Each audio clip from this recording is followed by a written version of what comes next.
ಈ ಬಾರಿ ಕದನ ವಿರಾಮ ಅಥವಾ ಕದನ ವಿರಾಮವನ್ನು ಪೂರ್ಣ ಪ್ರಮಾಣದಲ್ಲಿ ಘೋಷಣೆ ಮಾಡಿದರೂ ಕೂಡ ನಾವು ಫೈರಿಂಗ್ ಅನ್ನು ನಿಲ್ಲಿಸಬೇಕು ಅನ್ನೋ ತೀರ್ಮಾನಕ್ಕೆ ಎರಡು ಕಡೆಗಳಿಂದಲೂ ಕೂಡ ಒಮ್ಮತ ಆಗಿತ್ತು. ಆದರೆ ಅಷ್ಟಾದರೂ ಕೂಡ ಪಾಕಿಸ್ತಾನ ತನ್ನ ಬುದ್ಧಿಯನ್ನು ಬಿಡುವಂತಹ ಲಕ್ಷಣ ಕಾಣ್ತಾ ಇದೆ.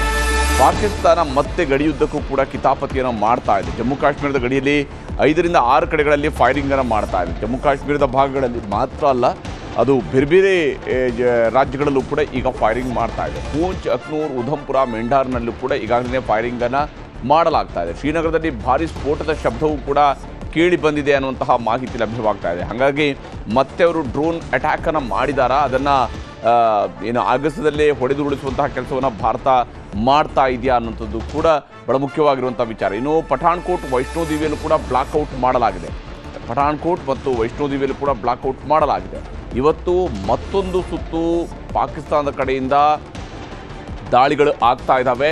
ಕದನ ವಿರಾಮದ ಕಡೆಗೆ ಒಂದು ಕಡೆಯಲ್ಲಿ ಭಾರತ, ಮತ್ತೊಂದು ಕಡೆಯಲ್ಲಿ ಪಾಕಿಸ್ತಾನದ ವಿದೇಶಾಂಗ ಸಚಿವರು ಹೇಳಿಕೊಂಡ್ರೂ ಕೂಡ ಸದ್ಯಕ್ಕೆ ಪಾಕಿಸ್ತಾನದ ಕಡೆಯಿಂದ ಫೈರಿಂಗ್ ಮುಂದುವರೆದಿದೆ. ಹಾಗಾದರೆ ಅಲ್ಲಿನ ಸರ್ಕಾರಕ್ಕೂ ಅಲ್ಲಿನ ಸೇನೆಗೂ ಯಾವುದೇ ಸಂಬಂಧ ಇಲ್ವಾ?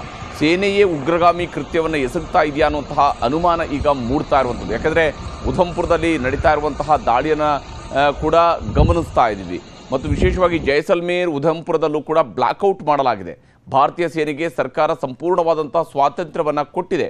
ಯಾವುದೇ ಷರತ್ತಿಲ್ಲದೆ ಗಡಿ ರಕ್ಷಣೆಯನ್ನು ಮಾಡಿ, ಗಡಿ ರಕ್ಷಣೆಯ ಕೆಲಸವನ್ನು ಮಾಡಿ ಅನ್ನುವಂಥದ್ದನ್ನು ಭಾರತ ಸರ್ಕಾರ ಈಗಾಗಲೇ ಕೇಳಿದೆ ತನ್ನ ಸೇನೆಗೆ. ಹಾಗೆಯೇ ಪಾಕಿಸ್ತಾನಕ್ಕೆ ಏನು ಮದ್ದು ಗುಂಡು ಶಸ್ತ್ರಾಸ್ತ್ರಗಳಿಂದಲೇ ಉತ್ತರವನ್ನು ಕೊಡುವಂಥದ್ದಕ್ಕೂ ಕೂಡ ಸೂಚನೆಯನ್ನು ನೀಡಲಾಗಿದೆ. ಕದನ ವಿರಾಮ ಉಲ್ಲಂಘಿಸಿದವರನ್ನು ಸದೆ ಬಡಿಯೋದಕ್ಕೆ ಸೂಚನೆಯನ್ನು ಕೊಡಲಾಗಿದೆ. ಒಂದು ವೇಳೆ ಇದು ಎಷ್ಟು ಹೊತ್ತಿನವರೆಗೆ ನಡೆಯುತ್ತೆ ಅನ್ನೋದ್ರ ಬಗ್ಗೆ ಕೂಡ ಇನ್ನೂ ಸ್ಪಷ್ಟತೆ ಇಲ್ಲ. ಆದರೆ ಪಾಕಿಸ್ತಾನ ಮತ್ತೊಂದು ಬಾರಿ ತನ್ನ ಕಿತಾಪತಿಯನ್ನು ಆರಂಭಿಸಿರುವಂಥದ್ದು ಸ್ಪಷ್ಟ ಇದೆ. ಪಾಕಿಸ್ತಾನದ ಕಡೆಯಿಂದ ನುಗ್ಗಿ ಬರ್ತಾ ಇರುವಂತಹ ಡ್ರೋನ್ಗಳು ಕೂಡ ಈಗ ಸಿಗ್ತಾ ಇರುವಂಥದ್ದು. ಹೀಗಾಗಿ ಪಾಕಿಸ್ತಾನ ಕದನ ವಿರಾಮವನ್ನು ಏನು ಭಾರತ ಘೋಷಣೆ ಮಾಡಿದ ತಕ್ಷಣವೇ ಪಾಕಿಸ್ತಾನವು ಕೂಡ ಕದನ ವಿರಾಮವನ್ನು ಘೋಷಣೆ ಮಾಡಿತ್ತು. ಆದರೆ ಪಾಕಿಸ್ತಾನ ಇತಿಹಾಸದಲ್ಲಿ ತನ್ನ ಚರಿತ್ರೆಯನ್ನು ಅದು ಅದೇ ರೀತಿಯಲ್ಲಿ ಮುಂದುವರಿತಿದೆ. ಅದರಲ್ಲಿ ಬದಲಾಗುವಂತಹ ಅಥವಾ ಅದರಿಂದ ಸುಧಾರಿಸಿಕೊಳ್ಳುವಂತಹ ಲಕ್ಷಣಗಳು ಪಾಕಿಸ್ತಾನದ ಕಡೆಯಿಂದ ಕಾಣ್ತಾ ಇಲ್ಲ ಅನ್ನೋಂಥದ್ದು ಸ್ಪಷ್ಟ ಇದೆ. ಪಾಕಿಸ್ತಾನದಲ್ಲಿ ಈಗ ಬೇರೆ ಬೇರೆ ಕಡೆಗಳಲ್ಲಿ ಫೈರಿಂಗ್ ಆಗ್ತಾ ಇರುವಂಥದ್ದು ಕೂಡ ಕಂಡು ಬರ್ತಾ ಇದೆ. ಮತ್ತು ವಿಶೇಷವಾಗಿ ಪಾಕಿಸ್ತಾನದ ನಡೆಸ್ತಾ ಇರುವಂತಹ ಈ ದಾಳಿಗಳಿಗೆ ಭಾರತದ ಕಡೆಯಿಂದ ಕೂಡ ಅವುಗಳನ್ನು ಹೊಡೆದುರುಳಿಸುವಂತಹ ಪ್ರಯತ್ನ ಕೂಡ ನಡೀತಾ ಇರುವಂಥದ್ದು.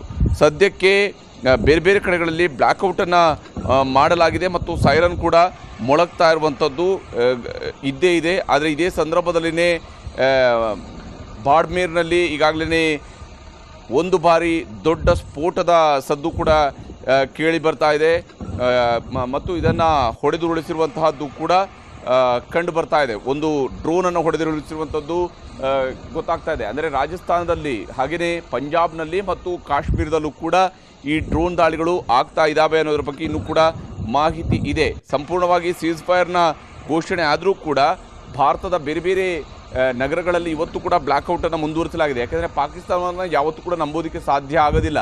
ಅದಕ್ಕಾಗಿಯೇ 12ನೇ ತಾರೀಕಿನ ಗಡುವನ್ನು ಕೊಟ್ಟಿರುವಂಥದ್ದು. ಅದರ ಒಳಗಡೆ ಪಾಕಿಸ್ತಾನ, ಯಾಕೆಂದರೆ ಪಾಕಿಸ್ತಾನಕ್ಕೆ ಹೆಂಗೆ ಅಂದರೆ ತಾನು ಬಿಟ್ಟಿರ್ತಕ್ಕಂಥ ಅಸ್ತ್ರಗಳನ್ನು ವಾಪಸ್ ತಗೊಳ್ಕೊಳ್ಳೋದಕ್ಕೂ ಕೂಡ ಸಾಧ್ಯ ಆಗದೇ ಇರತಕ್ಕಂಥ ಒಂದು ನಿಶ್ಶಕ್ತ ದೇಶ ಅದು. ಹಾಗಾಗಿ ಅದು ಏನನ್ನು ಬೇಕಿದ್ರೂ ಮಾಡಬಲ್ಲದು ಅನ್ನೋಂಥದ್ದು ಭಾರತಕ್ಕೂ ಕೂಡ ಅರಿವಿರುವಂಥದ್ದು. ಈಗಾಗಲೇ ಬಾರ್ಮೇರ್ನಲ್ಲೂ ಕೂಡ ಮತ್ತೆ ಏನು ಏರ್ ರೈಡ್ಗಳು ಆಗ್ತಾ ಇದ್ದಾವೆ ಅನ್ನೋದ್ರ ಬಗ್ಗೆ ಮಾಹಿತಿ ಲಭ್ಯವಾಗ್ತಾ ಇದೆ. ಅಲ್ಲಿನ ಡಿಸ್ಟ್ರಿಕ್ಟ್ DM ಕೂಡ ಕೇಳ್ಕೊಂಡಿದ್ದಾರೆ. ಇನ್ನು ಕದನ ವಿರಾಮ ಘೋಷಣೆ ಬೆನ್ನಲ್ಲೇ ಪಾಕಿಸ್ತಾನ ಕಿರಿಕ್ ಮಾಡ್ತಾ ಇದೆ. ಕದನ ವಿರಾಮದ ಮಧ್ಯೆ ಏನಾಗ್ತಿದೆ ಅನ್ನುವಂತಹ ಪ್ರಶ್ನೆಯನ್ನು ಒಮರ್ ಅಬ್ದುಲ್ಲಾ ಅವರು ಕೂಡ ಕೇಳಿದ್ದಾರೆ. ಕದನ ವಿರಾಮದ ಘೋಷಣೆ ಬೆನ್ನಲ್ಲೇ ಪಾಕಿಸ್ತಾನ ಕಿರಿಕ್ ಎತ್ತಿದೆ ಮತ್ತು ನಿಜಕ್ಕೂ ಕೂಡ ಕದನ ವಿರಾಮದ ಮಧ್ಯೆ ಏನಾಗ್ತಿದೆ ಅನ್ನುವಂತಹ ಪ್ರಶ್ನೆಯನ್ನು ಒಮರ್ ಅಬ್ದುಲ್ಲಾ ಎತ್ತಿದ್ದಾರೆ. ಯಾಕಂದರೆ ಶ್ರೀನಗರದಲ್ಲಿ ಸ್ಫೋಟದ ಸದ್ದು ಕೇಳ್ತಿದೆ ಅನ್ನುವಂಥದ್ದನ್ನ ಒಮರ್ ಅಬ್ದುಲ್ಲಾ ಅವರು ಪೋಸ್ಟ್ ಮಾಡಿದ್ದಾರೆ. ಆತಂಕ ಮೂಡಿಸಿದೆ ಒಮರ್ ಅಬ್ದುಲ್ಲಾ ಅವರ ಪೋಸ್ಟ್. ಯಾಕಂದರೆ ಕದನ ವಿರಾಮ ಉಲ್ಲಂಘನೆ ಆಗಿಲ್ಲ ಅಂತ ಮತ್ತೊಂದು ಪೋಸ್ಟನ್ನು ಕೂಡ ಅವರು ಮಾಡಿದ್ದಾರೆ. ಹೀಗೆ ಏನಾಗ್ತಿದೆ ಅನ್ನುವಂಥರ ಬಗ್ಗೆ ಕೂಡ ಕುತೂಹಲ ಇದೆ, ಪ್ರಶ್ನೆಗಳಿದ್ದಾವೆ. ಏನಾಗ್ತಿದೆ ಅನ್ನುವಂತಹ ಪ್ರಶ್ನೆಗಳಿದ್ದಾವೆ. ಯಾಕೆಂದರೆ ಇಲ್ಲಿ ನಡೀತಾ ಇರುವಂತಹ ಬೆಳವಣಿಗೆಗಳನ್ನು ನಾವು ಗಮನಿಸ್ತಾ ಹೋದಾಗ ಯಾವ ಸ್ವರೂಪದಲ್ಲಿ ದಾಳಿಗಳಾಗ್ತಾ ಇದ್ದಾವೆ ಅನ್ನೋದ್ರ ಬಗ್ಗೆ ಕೂಡ ಪ್ರಶ್ನೆಗಳಿದ್ದಿದ್ದಾವೆ.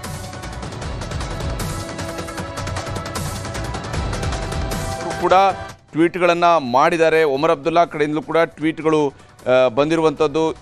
ಈ ಸಂದರ್ಭದಲ್ಲಿನೇ ಪಾಕಿಸ್ತಾನ ಯಾವ ಸ್ವರೂಪದಲ್ಲಿ ತನ್ನ ದಾಳಿಯನ್ನು ಮುಂದುವರಿಸ್ತಾ ಇದೆ ಅನ್ನೋದ್ರ ಬಗ್ಗೆ ಕೂಡ ಪ್ರಶ್ನೆ. There is no ceasefire ಅನ್ನುವಂತಹ ಮಾತನ್ನು ಅವರೇ ಉಲ್ಲೇಖ ಮಾಡಿದ್ದಾರೆ.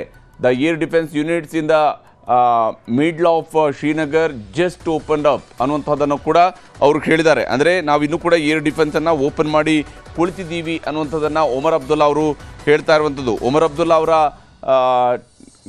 ವಿಚಾರಗಳು ಕೂಡ now that we have ceasefire, I hope the airports can be reopened. ಅಂದರೆ ಅವರು ಇನ್ನೊಂದು ಮಾಡಿರುವಂತಹ ಟ್ವೀಟ್ ಅದು ಭಾಳ ಮುಖ್ಯವಾಗಿ ಏನು ಹಜ್ ಯಾತ್ರೆಗೆ ಸಂಬಂಧಪಟ್ಟಂತೆ ಇರುವಂತಹ ಟ್ವೀಟ್ ಅದು. ಆದರೆ ಅವರು ಈಗಾಗಲೇ ಮಾಡ್ತಾ ಇರುವಂತಹ ಟ್ವೀಟ್ಗಳನ್ನು ಗಮನಿಸಿದಾಗ ಯಾವ ಸ್ವರೂಪದಲ್ಲಿ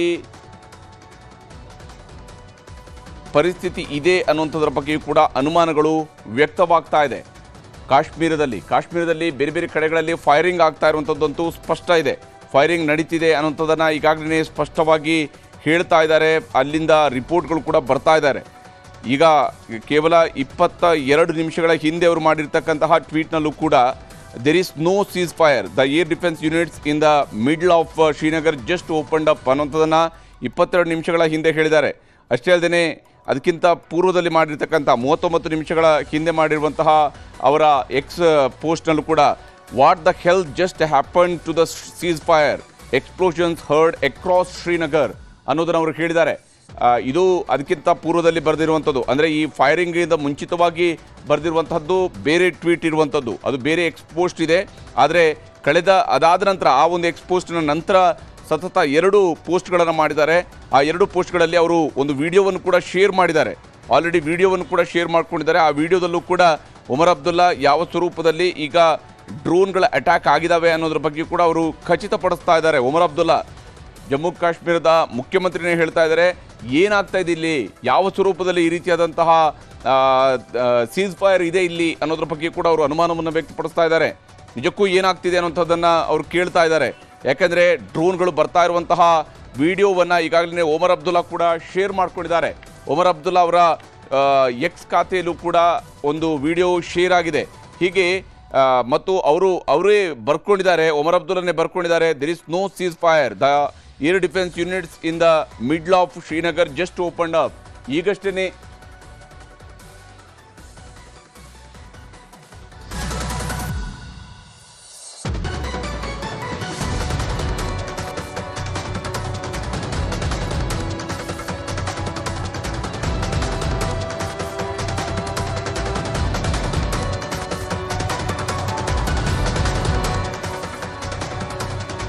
ಕೇವಲ 1 ಗಂಟೆಗಿಂತ ಮುಂಚಿತವಾಗಿ ಉಮರ್ ಅಬ್ದುಲ್ಲಾ ಅವರು ವಾಪಸ್ ಶ್ರೀನಗರದಲ್ಲಿ ಕಾರ್ಯಾಚರಣೆಯನ್ನು ಅಂದರೆ ಏನು ಫ್ಲೈಟನ್ನು ಓಡಾಡಿಸೋದಕ್ಕೆ ಅವಕಾಶವನ್ನು ಮಾಡಿಕೊಡಿ ಅಂತೇಳಿ ಭಾರತ ಸರ್ಕಾರವನ್ನು ಅಪೀಲ್ ಮಾಡ್ಕೊಂಡಿದ್ರು. ಯಾಕಂದರೆ ಸೀಸ್ ಫೈರ್ ಆಗಿದೆ, ಹಾಗಾಗಿ ಮತ್ತೆ ವಾಪಸ್ ನಾಗರಿಕ ವಿಮಾನಯಾನವನ್ನು ಆರಂಭಿಸಿ ಅನ್ನೋಂಥ ಮನವಿ ಮಾಡ್ಕೊಂಡಿದ್ರು.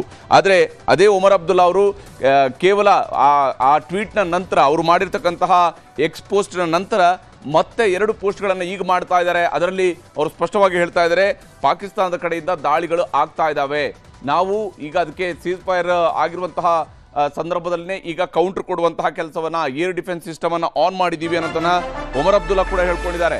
ಹಾಗಾದರೆ ಪಾಕಿಸ್ತಾನ ಏನು ಮಾಡ್ತಾ ಇದೆ? ಕಾಶ್ಮೀರದ ಹಲವು ಸ್ಥಳಗಳಲ್ಲಿ ಡ್ರೋನ್ಗಳು ಕಾಣಿಸ್ತಾ ಇದ್ದಾವೆ. ಇವೆಲ್ಲವೂ ಕೂಡ ಏನು ಮೊದಲೇ ಸೆಟ್ ಮಾಡಿ ಡ್ರೋನನ್ನು ಹಾರಿಬಿಡೋದಕ್ಕೆ ಚಾನ್ಸ್ ಇರೋದಿಲ್ಲ. ಆದರೆ ಪಾಕಿಸ್ತಾನ ಮಾಡ್ತಾ ಇರುವಂತಹ ರೀತಿಯನ್ನು ನೋಡಿದಾಗ ಪಾಕಿಸ್ತಾನಕ್ಕೆ ಸದ್ಯಕ್ಕಂತೂ ಅದು ಬುದ್ಧಿ ಕಲಿಯುವಂತಹ ಯಾವುದೇ ಲಕ್ಷಣಗಳು ಕಾಣ್ತಾ ಇಲ್ಲ. ಪಾಕಿಸ್ತಾನ ನಡೆಸಿರುವಂಥದ್ದು ಇದು ಕ್ಲಿಯರ್ ಆಗಿ ಭಾರತದ ಮೇಲೆ ಅದು ತನ್ನ ದಾಳಿಯನ್ನು ಮುಂದುವರಿಸಿರುವಂತಹ ಲಕ್ಷಣಗಳು ಗೋಚರಿಸ್ತಾ ಇದ್ದಾವೆ. ಸದ್ಯಕ್ಕೆ ಪರಿಸ್ಥಿತಿ ನಿಯಂತ್ರಣದಲ್ಲಿದೆ ಅಂತ ಸೇನೆ ಕೂಡ ಮಾಹಿತಿಯನ್ನು ಕೊಡ್ತಾ ಇದೆ. ಯಾವುದೇ ರೀತಿಯಾದಂತಹ ಎಲ್ಲಿ ಯಾವ್ಯಾವ ಪ್ರದೇಶಗಳಲ್ಲಿ ಡ್ರೋನ್ಗಳು ಬಂದಿದ್ವು ಆ ಎಲ್ಲ ಡ್ರೋನ್ಗಳನ್ನು ಕೂಡ ಹೊಡೆದುರುಳಿಸುವಂತಹ ಕೆಲಸವನ್ನು ಈಗ ಭಾರತೀಯ ಸೇನೆ ಮಾಡ್ತಾ ಇದೆ. ಇಷ್ಟಾದರೂ ಕೂಡ ಪಾಕಿಸ್ತಾನ ವಾಸ್ತವವಾಗಿ ಇವತ್ತು ರಾತ್ರಿ ಯಾವುದೇ ರೀತಿಯಾದಂಥ ದಾಳಿಯನ್ನು ನಡೆಸೋದಕ್ಕೆ ಅವಕಾಶ ಇರಲಿಲ್ಲ. ಆದರೆ ಪಾಕಿಸ್ತಾನ ಇವತ್ತು ಕೂಡ ತನ್ನ ದಾಳಿಯನ್ನು ಮುಂದುವರಿಸಿದೆ. 9 ಗಂಟೆಯ ನಂತರ 9 ಗಂಟೆಯ ವೇಳೆಗೆ ಅದು ಇವತ್ತು ಕೂಡ LOCಯ ಉದ್ದಕ್ಕೂ ಕೂಡ ಏನೋ ಫೈರಿಂಗನ್ನು ಮಾಡ್ತಾ ಇತ್ತು, ಶೆಲ್ಲಿಂಗ್ಗಳನ್ನು ಮಾಡ್ತಾ ಇತ್ತು. ಅದಾದ ನಂತರ ಈಗ ಪಾಕಿಸ್ತಾನದ ಕಡೆಯಿಂದ ಡ್ರೋನ್ಗಳು ಕೂಡ ಭಾರತದ ಕಡೆಗೆ ನುಗ್ಗಿ ಬರ್ತಾ ಇರುವಂಥದ್ದನ್ನು ಗಮನಿಸಿದಾಗ ಬಹುಶಃ ಪಾಕಿಸ್ತಾನ ಸಂಪೂರ್ಣವಾಗಿ ಈ ಕದನ ವಿರಾಮವನ್ನು ಕೂಡ ಉಲ್ಲಂಘನೆ ಮಾಡಿರುವಂತಹ ಲಕ್ಷಣಗಳು ಗೋಚರಿಸ್ತಾ ಇರುವಂಥದ್ದು. ಶ್ರೀನಗರದ ಹಲವು ಭಾಗಗಳಲ್ಲಿ ಈಗಾಗಲೇ ಡ್ರೋನ್ಗಳು ಹಾರಾಡ್ತಾ ಇದ್ದಾವೆ. ಪಾಕಿಸ್ತಾನ ಮತ್ತೊಂದು ಬಾರಿ ಮಹಾ ಅಪರಾಧವನ್ನು ಎಸಗುವಂತಹ ಲಕ್ಷಣಗಳು ಗೋಚರಿಸ್ತಾ ಇರುವಂಥದ್ದು. ಆ ರೀತಿಯಾದಂತಹ ವಾತಾವರಣ ಈಗ ಸದ್ಯಕ್ಕೆ ನಿರ್ಮಾಣ ಆಗ್ತಾ ಇದೆ. ಭಾರತದ ಬೇರೆ ಬೇರೆ ಭಾಗಗಳಲ್ಲಿ ಡ್ರೋನ್ಗಳು ಬರ್ತಾ ಇರುವಂಥದ್ದು ಗೋಚರಿಸ್ತಾ ಇದ್ದಾವೆ. ಹೀಗಾಗಿ ಏರ್ ಡಿಫೆನ್ಸ್ ಸಿಸ್ಟಮನ್ನು ಮತ್ತೆ ಆಕ್ಟಿವೇಟ್ ಮಾಡಲಾಗಿದೆ. ಏರ್ ಡಿಫೆನ್ಸ್ ಸಿಸ್ಟಮ್ನ ಮೂಲಕವಾಗಿ ಪಾಕಿಸ್ತಾನ ಹಾರಿಬಿಟ್ಟಿರುವಂತಹ ಡ್ರೋನ್ಗಳನ್ನು ಹೊಡೆದುರುಳಿಸಲಾಗ್ತಾ ಇದೆ. ಇದು ಯಾವ ಸ್ವರೂಪದ ಸೂಚನೆ? ಇದು ಶಾಂತಿಯ ಸೂಚನೆ ಅಂತೂ ಅಲ್ವೇ ಅಲ್ಲ. ಪಾಕಿಸ್ತಾನದ ಕಡೆಯಿಂದ ಆಗ್ತಾ ಇರುವಂಥದ್ದು ಶಾಂತಿಯ ಸೂಚನೆ ಅಲ್ಲ. ಇದು ಪಾಕಿಸ್ತಾನ ಬಯಸ್ತಾ ಇರುವಂಥದ್ದು ಮತ್ತೆ ಮತ್ತೆ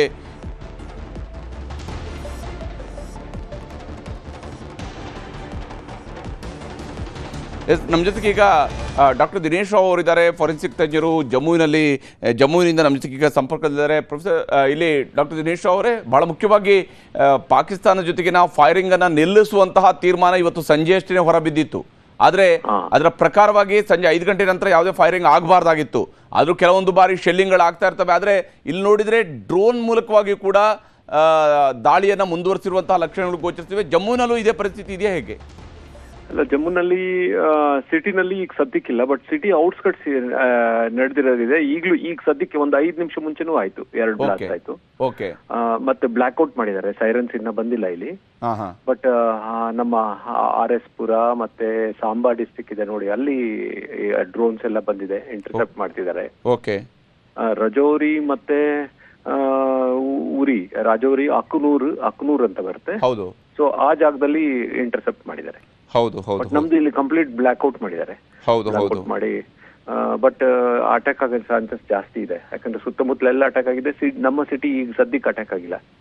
ಬಟ್ ಇಲ್ಲಿಂದ ಅಕ್ನೂರ್ ಕಡೆ ಸಿಟಿಯಿಂದ ಒಂದು 15 ಕಿಲೋಮೀಟರ್ ದೂರದಲ್ಲಿ ಅಟ್ಯಾಕ್ ಆಗಿದೆ. ಅದು ನಾವು ಇಲ್ಲಿಂದಾನೇ ನಾವು ಸೌಂಡ್ ಬರ್ತಾ ಇದೆ, ಕೇಳಿಸ್ತಾ ಇದೆ ನಮ್ಗೆ.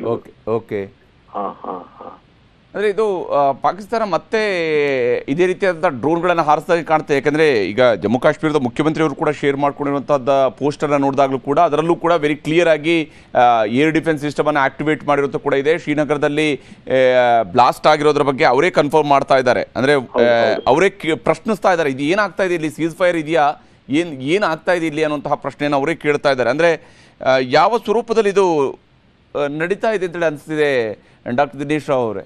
ಅಲ್ಲ, ಒಂದು ಹರಿಪ್ರಸಾದ್ ನೋಡಿ, ಈಗ ಈ ಪಾಕಿಸ್ತಾನದ ಸ್ಟ್ರಾಟಜಿ ಮತ್ತೆ ಅವ್ರದ್ದು ಬುದ್ಧಿ ಏನಿದೆ, ಅದು ಯಾರು ನಂಬ್ತಾರೆ ಅವ್ರು ಮೂರ್ಖರು ಅಂತ ನಾನು ಹೇಳಲಿಕ್ಕೆ ಇಷ್ಟಪಡ್ತೇನೆ. ಯಾಕಂದ್ರೆ ಈ ಇತಿಹಾಸದಿಂದ ನೋಡಿದ್ರೆ ನಾವು, ಅವರು power centre is been distributed 3-4 sectors: ಆರ್ಮಿದು, ISI plus militants plus political leadership. ಇವರು ಪೊಲಿಟಿಕಲ್ ಲೀಡರ್ಶಿಪ್ ಜೊತೆ ನೆಗೋಷಿಯೇಟ್ ಮಾಡ್ತಾ ಇರ್ತಾರೆ, ಬಟ್ ಮಿಲಿಟೆಂಟ್ಸ್ ISI ಅವ್ರದ್ದು ಯೂನಿಟ್ ಕೆಲಸ ಮಾಡ್ತಾ ಇರುತ್ತೆ. ಸೊ ಪ್ರತಿ ಸಮಯದಲ್ಲೂ ಅದೇ ಸ್ಟ್ರಾಟಜಿ ಇದೆ. ಈಗಲೂ ನೋಡಿ, ಈಗ ನಾವು ಮಾತಾಡ್ತಾ ಇರ್ಬೇಕಾದ್ರೆ ನಾನೀಗ 3 ನೋಡಿದೆ ನಾನು ಎಕ್ಸ್ಪ್ಲೋಷನ್ಸ್. ಅಂದ್ರೆ ಬಟ್ ನನ್ನ ಕಡೆಯಿಂದ ದೂರ ಇದೆ, ನಾವೀಗ ರೂಫ್ ಅಲ್ಲಿ ಇದೀವಿ, ನೋಡ್ಲಿಕ್ಕೆ ಅಂತಾನೆ ಬಂದೇವೆ. So it is very dangerous. ಈಗ ಸಿಟಿನಲ್ಲಿ ಮಾಡ್ತಾರೆ ಅಂತ, ಸುತ್ತಮುತ್ತಲು ಮಾಡ್ತಿದ್ದಾರೆ, ನಮ್ಮ ಸಿಟಿಗೆ ಮಾಡ್ತಾರೆ ಅಂತ ಗೊತ್ತು, ಬಟ್ ಸೈರನ್ ಆಗಿಲ್ಲ. ಇದು ನೋಡಿ, ಈಗ ಸೈರನ್ ಬರ್ತಾ ಇದೆ, ನಿಮ್ಗೆ ಕೇಳಿಸ್ತಾ ಇದೆಯಾ? ಈಗ ಬಂತು. ಸೊ ಬಟ್ ದೂರ ಬ್ಲಾಸ್ಟ್ ಆಗಿರೋದು ಕೇಳಿಸ್ತಾ ಇದೆ ಈಗ. ಬಟ್ ಸಿಟಿಗೆ ಸದ್ಯಕ್ಕೆ ಸಿಟಿ ಪ್ರಾಪರ್ ಆಗಿಲ್ಲ, ಸಿಟಿ ಔಟ್ಸ್ಕಟ್ಸ್ ಅಲ್ಲಂತೂ ನಡೀತಾ ಇದೆ. ನೋಡಿ, this is what is shocking. ಈಗ ಸಡನ್ ಆಗಿ ಅವ್ರು ಏನಾದ್ರು ಬ್ಯಾಲಿಸ್ಟಿಕ್ ಮಿಸೈಲ್ ಇಂಥದ್ದೆಲ್ಲ ಹಾಕ್ಬಿಟ್ರೆ ದಟ್ ಇಸ್ ಮೋರ್ ಡೇಂಜರಸ್. ನಿಜ ಅಂಡ್ ಆಗೋ ಚಾನ್ಸಸ್ ಜಾಸ್ತಿ ಇದೆ ಅಂತ ಅನ್ಸುತ್ತೆ ನಮ್ಗೆ ಈ ಘಟನೆಗಳು ನೋಡಿದ್ರೆ. ಬಹುಶಃ ಬೇರೆ ಬೇರೆ ಕಡೆಗಳಲ್ಲೂ ಕೂಡ ಈಗ ರಿಪೋರ್ಟ್ ಆಗ್ತಾ ಇದೆ. ಬಹುತೇಕ ಈಗ ನಮಗೆ ಎಲ್ಲಾ ಕಡೆಯಲ್ಲೂ ಇದು ಕಾಂಟ್ಯಾಕ್ಟ್ಸ್ ಇರೋದ್ರಿಂದ ನಮಗೆ ನಮ್ಮ ಕೆಲವು ವಾಟ್ಸಪ್ ಗ್ರೂಪ್ಗಳೆಲ್ಲಿದ್ದಾವೆ, ಸುಮಾರು ಲೋಕಲ್ಸ್ ಎಲ್ಲ ಡಿಸ್ಟ್ರಿಕ್ಟ್ ಅಲ್ಲೂ. ಸೊ ಅವ್ರದೆಲ್ಲ ನೋಡಿ, ಈಗ ಅತಿ ದೊಡ್ಡದು ಲೈಟ್ ಬಂತು ಈಗ ಲಾಸ್ಟ್. ಸೊ ಅತಿ ದೊಡ್ಡದು ಬಂತು. So it is happening. But we never know. ಈಗ ನೈಟ್ ಅವರು ಏನು ಸ್ಟ್ರಾಟಜಿ ಮಾಡ್ಕೊಂಡಿದ್ದಾರೆ, ಅವ್ರ ಮನಸ್ಸಲ್ಲಿ ಏನಿದೆ, ದೊಡ್ಡದು ಮಾಡ್ಬೇಕಂತಿದಾರೋ ಏನು ಅಂತ ಗೊತ್ತಿಲ್ಲ. ಅದೇ ಅನ್ಸುತ್ತೆ, ದೊಡ್ಡದು ಮಾಡ್ತಾರೆ ಅಂತ ಅನ್ಸುತ್ತೆ. ಯಾಕಂದ್ರೆ ಅವ್ರಿಗೀಗ ಇನ್ಫಿಲ್ಟ್ರೇಷನ್ಗೂ ಟ್ರೈ ಮಾಡ್ತಿದ್ದಾರೆ ಅಂತಾನು ಗೊತ್ತಾಯ್ತು. Infiltration they want to infiltrate and ಅಂದ್ರೆ ಇದರಲ್ಲಿ ವೆರಿ ಕ್ಲಿಯರ್ ಆಗಿ ಪಾಕಿಸ್ತಾನದ ಗೌರ್ಮೆಂಟ್ಗೂ ಪಾಕಿಸ್ತಾನದ ಆರ್ಮಿಗೂ ಯಾವುದೇ ರೀತಿಯ ಸಂಬಂಧ ಇಲ್ಲ ಅಂತ ಹೇಳಿ ಅನ್ನಿಸ್ತಾ ನೋಡಿ ಇದೆ. ದಿಸ್ ಇಸ್ ಇದು ಮುಂಚೆಯಿಂದನೂ ಇದೆ. ಅದನ್ನೇ ನಾನು ಹೇಳಿದ್ದು. ನೋಡಿ, ದ ಆರ್ಮಿ ಅವ್ರದೇ ಒಂದು ಫ್ಯಾಕ್ಷನ್ ಇದೆ, ಹೌದು. ಪೊಲಿಟಿಕಲ್ ಲೀಡರ್ಶಿಪ್ ದೇ ಒಂದಿದೆ, ಹೌದು. ಪ್ಲಸ್ ISI ದೇ ಒಂದಿದೆ, ಹೌದು. So which are closely tied with the militants. ಹೌದು. ಸೊ ಈಗ ನಾವು ನೆಗೋಷಿಯೇಟ್ ಮಾಡ್ತಿರೋದು ಆರ್ಮಿ ಜೊತೆ ಪ್ಲಸ್ ಪೊಲಿಟಿಕಲ್ ಲೀಡರ್ಶಿಪ್ ಜೊತೆ. ಹೌದು. ಸೊ ISI ಒಂದು ಭಾಗ ಇದೆ ನೋಡಿ, ದಟ್ ಈಸ್ ಇಂಡಿಪೆಂಡೆಂಟ್ ಆಗಿ ಆಕ್ಟ್ ಮಾಡ್ತಿದ್ದಾರೆ. ಹೌದು. And they are calling the shots, ಅಂದ್ರೆ they are trying to take control of everything. ಹೌದು. ಸೊ ಅವರು ಸುಮ್ಮನೆ ಕೂತಿಲ್ಲ ಅನ್ನೋದಕ್ಕೆ ಇದು ಈಗ ನಡೀತಿರೋ ಘಟನೆಗಳೇ ಸಾಕ್ಷಿ. ನಿಜ ನಿಜ ನಿಜ. ಬಹುಶಃ ಇಲ್ಲಿ ಈಗ ನಡೀತಾ ಇರುವಂತಹ ವಿಚಾರಗಳು ನೋಡ್ತಾ ಹೋದ್ರೆ ನೋಡಿ, ವಿಶೇಷವಾಗಿ ಪೋಖ್ರಾನ್ನಲ್ಲೂ ಕೂಡ 8 ಡ್ರೋನ್ಗಳು ಪತ್ತೆಯಾಗಿದ್ದಾವೆ ಅನ್ನುವಂಥದ್ದನ್ನ ಹೇಳ್ತಾ ಇದ್ದಾರೆ. ಬಹುತೇಕ ಎಲ್ಲ ಕಡೆಗಳಲ್ಲಿ ಬ್ಲಾಕ್ಔಟ್ ಅಂತೂ ಎಲ್ಲ ಭಾಗಗಳಲ್ಲೂ ಕೂಡ ಮಾಡಿದ್ದಾರೆ, ಕಂಪ್ಲೀಟ್ ಬ್ಲಾಕ್ಔಟ್ ಇದೆ. ಆದರೆ ಬ್ಲಾಕ್ಔಟ್ ಓಕೆ, ನಾವು ಒಂದು ಪ್ರಿಕಾಷನರಿ ಆಗಿ ಇವತ್ತು ನಾಳೆ 2 ದಿವಸ ಕಂಟಿನ್ಯೂ ಮಾಡಬೇಕಾಗತ್ತೆ, ಪರಿಸ್ಥಿತಿಯನ್ನು ನೋಡಿಕೊಳ್ಳುವಂತಹ ದೃಷ್ಟಿಯಿಂದ ಮಾಡಿರ್ತಾರೆ. ಆದರೆ ಇವ್ರು ಮಾಡ್ತಾ ಇರುವಂತಹ ದಾಳಿಯನ್ನು ನೋಡ್ತಾ ಹೋದಾಗ ಬಹುಶಃ ಪಾಕಿಸ್ತಾನಕ್ಕೆ ಇನ್ನೂ ಕೂಡ, ಅಥವಾ ಪಾಕಿಸ್ತಾನದ ಸರ್ಕಾರ ಅಷ್ಟೊಂದು ಕಂಪ್ಲೀಟ್ ವೀಕ್ ಆಗಿದೆ, ಅದು ಅದರ ಮೆಸೇಜನ್ನು ಅದರ ಸೇನೆ ಕೂಡ ತೆಗೆದುಕೊಳ್ತಾ ಇಲ್ಲ ಅಂತೇಳಿ ಭಾರತವು ಕೂಡ ಬಹಳ ತೀವ್ರವಾಗಿಯೇ ರಿಟ್ಯಾಲಿಯೇಟ್ ಮಾಡ್ತಾ ಇದೆ ಅನ್ನೋದ್ರ ಬಗ್ಗೆ ಕೂಡ ಮಾಹಿತಿ ಇರುವಂಥದ್ದು. ಎಲ್ಲವನ್ನು ಕೂಡ ಧ್ವಂಸ ಮಾಡುವಂಥ ಕಡೆಗೆ ರಿಟ್ಯಾಲಿಯೇಷನ್ ಕೂಡ ಅಷ್ಟೇ ತೀವ್ರ ಸ್ವರೂಪದಲ್ಲಿ ಭಾರತ ಕಡೆಯಿಂದ ಕೂಡ ನಡೀತಾ ಇದೆ ಅಂತೇಳಿ. ಅಲ್ಲಲ್ಲ ಹರಿಪ್ರಸಾದ್, ಏನಂದ್ರೆ ರಿಟಾಲಿಯೇಷನ್, ವಾರು ಇದೆಲ್ಲ ಸರಿ ಇದೆ. ಬಟ್ ಏನಂದ್ರೆ ನಾವು ಸರೆಂಡರ್ ಆಗ್ತೀವಿ ಅಂತ ಬರೋದು, ಇಲ್ಲಿಂದ ಅಟ್ಯಾಕ್ ಮಾಡೋದು, ನಾವು ಸೀಸ್ ಫೈರ್ ಮಾಡ್ತೀವಿ ಅಂತ ಬರೋದು, ಬೇರೆ ಸ್ಟ್ರಾಟಜಿಯಿಂದ ಬೇರೆ ತರ ಅಟ್ಯಾಕ್ ಮಾಡೋದು. ಹೌದು. ಇದು ಇತಿಹಾಸದಿಂದ ಇವ್ರು ಇದನ್ನೇ ಮಾಡ್ಕೊಂಡು ಬಂದಿದ್ದಾರೆ ನೋಡಿ. ನೀವು ಬೇಕಾದ್ರೆ ಇತಿಹಾಸ ನೋಡಿ, ವಾಜಪೇಯಿ ಅವರು ಲಾಹೋರ್ ಅಗ್ರಿಮೆಂಟ್ ಆಗಿದ ತಕ್ಷಣ ಕಾರ್ಗಿಲ್ ಮಾಡಿದ್ರು. ನಿಜ ನಿಜ ನಿಜ. So this is how they are so deceptive. ಒಂದು ಕಡೆ ಪ್ರಧಾನಮಂತ್ರಿಯವರು ಹಗ್ ಮಾಡ್ತಾ ಇದ್ರು ಅಲ್ಲಿಯ ಪ್ರಧಾನಮಂತ್ರಿಯನ್ನ, ಈ ಕಡೆ ಅಲ್ಲಿಯ ಸೇನಾ ಮುಖ್ಯಸ್ಥನಾಗಿದ್ದಂತಹ ಅವತ್ತಿನ ಪರ್ವೇಜ್ ಮುಷರಫ್ ಪಾಕಿಸ್ತಾನದ ಸೈನಿಕರನ್ನ ಕಾರ್ಗಿಲ್ ಒಳಗಡೆ ನುಗ್ಗಿಸೋದ್ರಲ್ಲಿ ಬ್ಯುಸಿ ಆಗಿದ್ರು. ನಿಜ ನಿಜ. So they are so deceptive people. ಹೌದು. ದಿಸ್ ಕಂಟ್ರಿ ನೆಗೋಷಿಯೇಷನ್ಸ್ ಇದೆಲ್ಲ ಅವ್ರಿಗೆ ಆ ಭಾಷೆ ಸರಿ ಹೊಂದೋದೇ ಇಲ್ಲ ಅವ್ರಿಗೆ. ನಿಜ ನಿಜ. ಸರಿ ಹೊಂದೋದೇ ಇಲ್ಲ ಇವರಿಗೆ. ಇದು ಈ ಚಾನ್ಸ್ ಬಿಟ್ರೆ ಐ ಡೋಂಟ್ ಥಿಂಕ್ ಈಗ ಮೋದಿ ತರ ಲೀಡರ್ಶಿಪ್ ಮತ್ತೆ ವರ್ಲ್ಡ್ ಸಪೋರ್ಟ್ 2, ನಮ್ಮ ರೋಬೋಸ್ಟ್ ಎಕನಾಮಿ 3, ಮತ್ತೆ ಇಷ್ಟು ಟೆಕ್ನಾಲಜಿಕಲ್ ಅಡ್ವಾನ್ಸ್ಮೆಂಟ್ ನಮ್ಮ ದೇಶದಲ್ಲಿ, ಇದನ್ನೆಲ್ಲ ನಾವು ಉಪಯೋಗ ಮಾಡದೇ ಇದ್ರೆ ಈ ದೇಶದ ಮಟ್ಟ ಹಾಕ್ಲಿಕ್ಕೆ ಕಷ್ಟ ಆಗತ್ತೆ. ಬಟ್ ರೆಗ್ಯುಲರ್ ಬ್ಲಾಸ್ಟ್ ಆಗ್ತಾ ಇದೆ ನಮ್ಮ. ಈಗ ನಾವು ನೋಡಿದಾಗೆ 3 ಆಗಿದೆ ಈಗ. ಹೌದು. ನಮ್ಮ ಸುತ್ತಮುತ್ತ ಆಗ್ತಾ ಇದೆ. ಸಿಟಿ ಒಳಗಾಗಿಲ್ಲ, ಸಿಟಿ ಔಟ್ಸ್ಕರ್ಟ್ಸ್ ಆಗ್ತಾ ಇದೆ. ನಾವು ಈಗ ಎತ್ತರ ಜಾಗದಲ್ಲಿ ಇದೀವಿ, ಇಲ್ಲಿಂದ ಎಲ್ಲ ಕಾಣಿಸ್ತತೆ. So I think more danger is waiting ಅಂತ ಅನ್ಸುತ್ತೆ ನಮ್ಗೆ. ನಿಜ. ವಿಶೇಷವಾಗಿ ಶ್ರೀನಗರದಲ್ಲಿ ನಿರಂತರವಾಗಿ ಡ್ರೋನ್ಗಳು ಬರ್ತಾ ಇದಾವೆ ಅಂತ ಹೇಳ್ಕೊಂಡು ಅಲ್ಲಿಂದ ರಿಪೋರ್ಟ್ ಬರ್ತಾ ಇರುವಂತದ್ದು. ಕಾನ್ಸ್ಟೆಂಟ್ ಆಗಿ ಡ್ರೋನ್ಗಳು ವಿಸಿಬಲ್ ಇದಾವೆ, ಅವುಗಳನ್ನ ಹ್ಯೂಜ್ ಫೈರಿಂಗ್ ಆಗ್ತಾ ಇದೆ ಅಲ್ಲಿ ಅಂತ ಹೇಳಿ. ಆಗ್ತಾ ಇದೆ ಅಂತ. ಈಗ ನಮ್ಮ ಕಾಲೇಜ್ ಕ್ಯಾಂಪಸ್ ಅಲ್ಲಿ nearly around 8 drones were spotted. 8 drones were spotted just some 15 minutes back. So this is how they are. This is what is called ceasefire.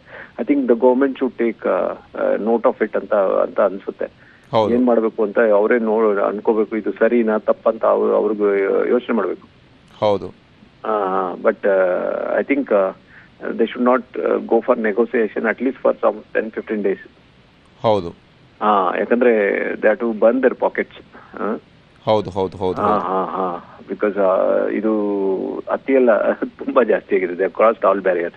ಹೌದು ಹೌದು ಹೌದು ಹೌದು. ಬೇರೆ ಬೇರೆ ಕಡೆಗಳಲ್ಲಿ ಈಗ ದಾಳಿ ಆಗ್ತಿದೆ. ಏನ್ ನಿನ್ನೆ ಮೊನ್ನೆ ಯಾವ ರೀತಿಯಾಗಿ ಆಗಿತ್ತು ಬಹುತೇಕ ಅದೇ ಸ್ವರೂಪದಲ್ಲೇ ಇದೆ.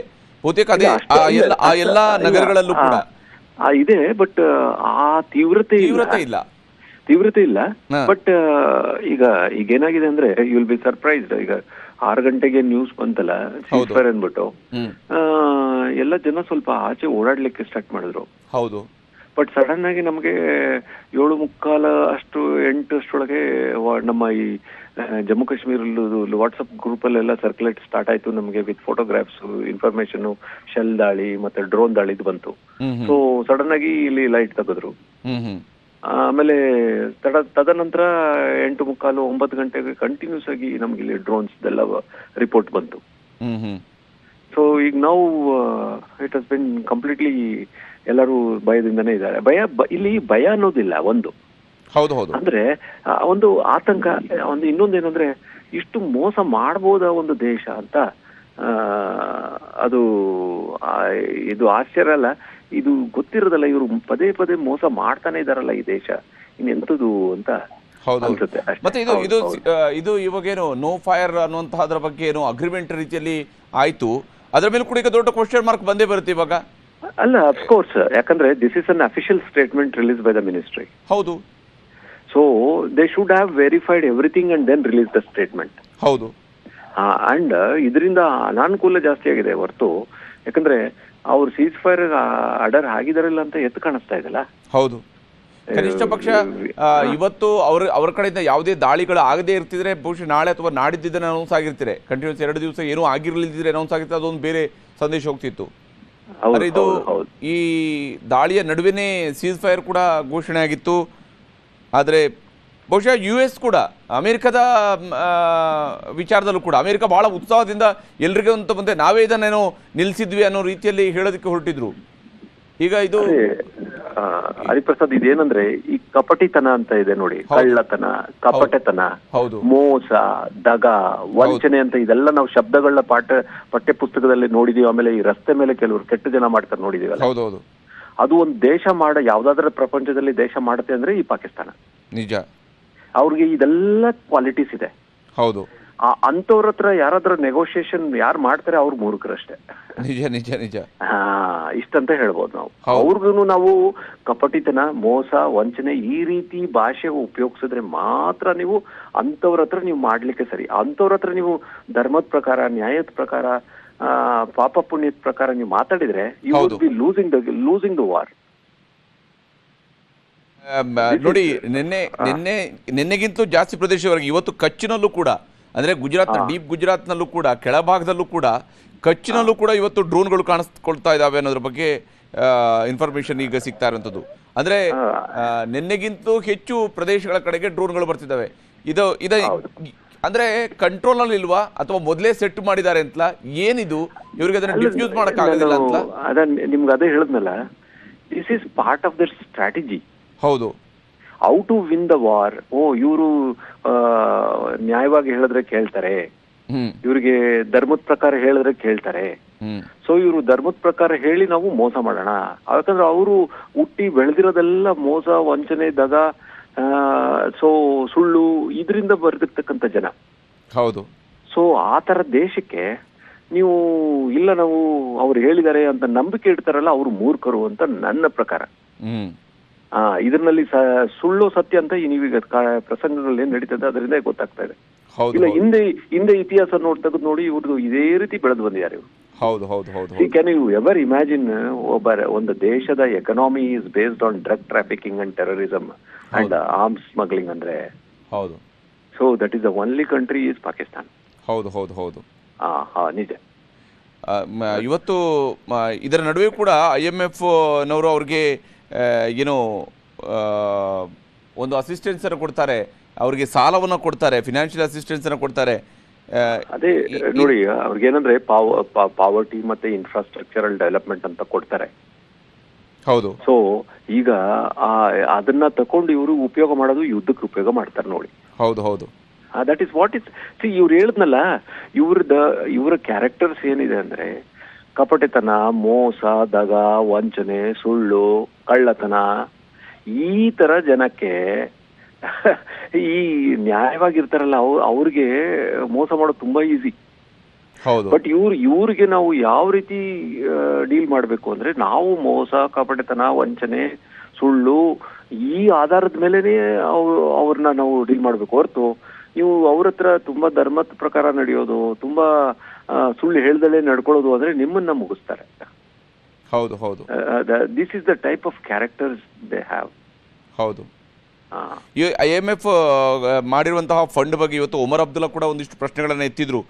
ಇವ್ರಿಗೆ ಹೆಂಗೆ ಡಿಎಸ್ಕಲೇಟ್ ಆಗಕ್ಕೆ ಮೊದಲೇ ಈ ರೀತಿಯಾಗಿ ಕೊಟ್ಟಿರುವಂಥದ್ದು, ಭಾರತದ ಇಷ್ಟೆಲ್ಲ ಪ್ರದೇಶ ಮೇಲೆ ಇವರು ದಾಳಿ ಮಾಡ್ತಾ ಇದ್ದಾರೆ, ಇವ್ರನ್ನ ಹೆಂಗೆ ನಂಬ್ತಾ ಇದ್ದಾರೆ ಇವರೆಲ್ಲ ಸೇರ್ಕೊಂಡು ಅಂತ ಹೇಳ್ಕೊಂಡು ಅವರನ್ನೇ ಈ ವಿಚಾರಗಳಲ್ಲಿ ಪ್ರಶ್ನೆಗಳನ್ನು ಎತ್ತಿದ್ರು. ನಿಜ ನಿಜ ನಿಜ. I think they have to introspect. ಈಗ ಎಲ್ಲದಕ್ಕಿಂತ ಈಗ ಸೀಸ್ ಫೈರ್ ಅಂತ ಹೇಳಿ ಹೌದು ಈಗ ನಡೆದಿದೆ ನೋಡಿ ಘಟನಾವಳಿ. ಹೌದು, ಇದು ಬೆನ್ನಿಗೆ ಕೆಲಸ ಅಂತ ಅಲ್ಲ ಯಾವುದು ಇದು ಸುಮಾರು ಸಲ ಹಾಕಿದ್ದಾರೆ.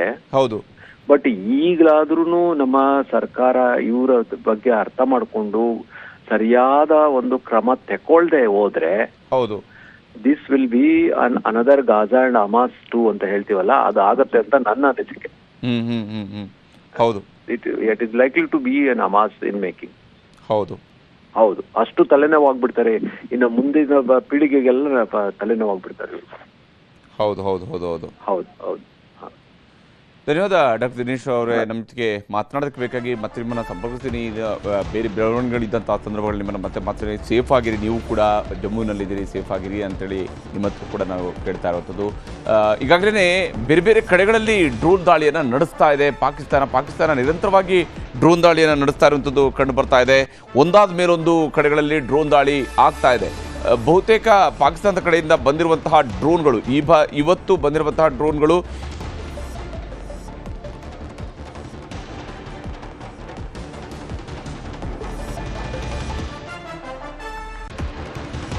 ಓಕೆ. ದಿನೇಶ್ ಅವರು ಮತ್ತೆ ನಮ್ಮ ಜೊತೆಗೆ ಸಂಪರ್ಕದಲ್ಲಿದ್ದಾರೆ. ದಿನೇಶ್ ಅವರು, ಒಂದು ನಾನು ಈ ನಿಮ್ಮ ಮಾಧ್ಯಮ ಮುಖಾಂತರ ಹೇಳಬೇಕು ಇಷ್ಟಪಡ್ತೀನಿ. ನೋಡಿ, ಈ ತರ ದೇಶಕ್ಕೆ, ಈ ತರ ಕಪಟಿತನದ ಇರ್ತಕ್ಕಂಥ ದೇಶಕ್ಕೆ ಯಾರು ಎದುರು ಕೂಡ ಅವಶ್ಯಕತೆನೇ ಇಲ್ಲ. ಒಂದು, ಹೌದು, ನಮ್ಮ ದೇಶದ ಆರ್ಥಿಕ ಪರಿಸ್ಥಿತಿ ಆಗ್ಲಿ, ನಮ್ಮ ದೇಶದ ಟೆಕ್ನಾಲಜಿ ಆಗ್ಲಿ, ವೆಪನರಿ ಆಗ್ಲಿ, army, we are for ahead of this particular country. ಹೌದು. ಸೊ ಇವ್ರು ಈಗೇನ್ ದಾಳಿ ಮಾಡ್ತಾರೆ, ಈ ಸಣ್ಣ ಪುಟ್ಟ ಭಯ ಪಡಿಸ್ಲಿಕ್ಕೆ ಮಾಡ್ತಕ್ಕಂಥ ಇದು ಹೊರತು ಇವರಿಂದ ಯಾವುದೇ ದೊಡ್ಡ ಅನಾಹುತ ದೇಶಕ್ಕೆ ಆಗ್ಲಿಕ್ಕೆ ಸಾಧ್ಯನೇ ಇಲ್ಲ. ಹೌದು. ಸೊ ಅದರಿಂದ ಯಾರೇ ಎದುರ್ಕೊಳ್ಳೋ ಅವಶ್ಯಕತೆ ಇಲ್ಲ. ಇವ್ರನ್ನ ಫೇಸ್ ಮಾಡ್ತಕ್ಕಂಥ ತಾಕತ್ತು ನಮ್ಮ ಇಂಡಿಯಾಗೆ, ನಮ್ಮ ಸೈನಿಕರಲ್ಲಿ ಇದೆ. ಹೌದು. ಸೊ ನಮ್ಮ ಅದರ ಬಗ್ಗೆ ವಿಶ್ವಾಸ ನಾವು ಇಡ್ಕೋಬೇಕು. ಇದ್ರ ಬಗ್ಗೆ ಸಂಶಯನೇ ಬೇಡ, ಯಾಕಂದ್ರೆ ನನಗೆ ತುಂಬಾ ಗ್ಯಾರಂಟಿ ಇದೆ. So nothing to fear. ಧೈರ್ಯದಿಂದ ಎಲ್ಲರೂ ಎದುರಿಸಬಹುದು ಅಂತ ನಾನು ಹೇಳಲಿಕ್ಕೆ ಇಷ್ಟಪಡ್ತೀನಿ. ಎಕ್ಸಾಕ್ಟ್ಲಿ.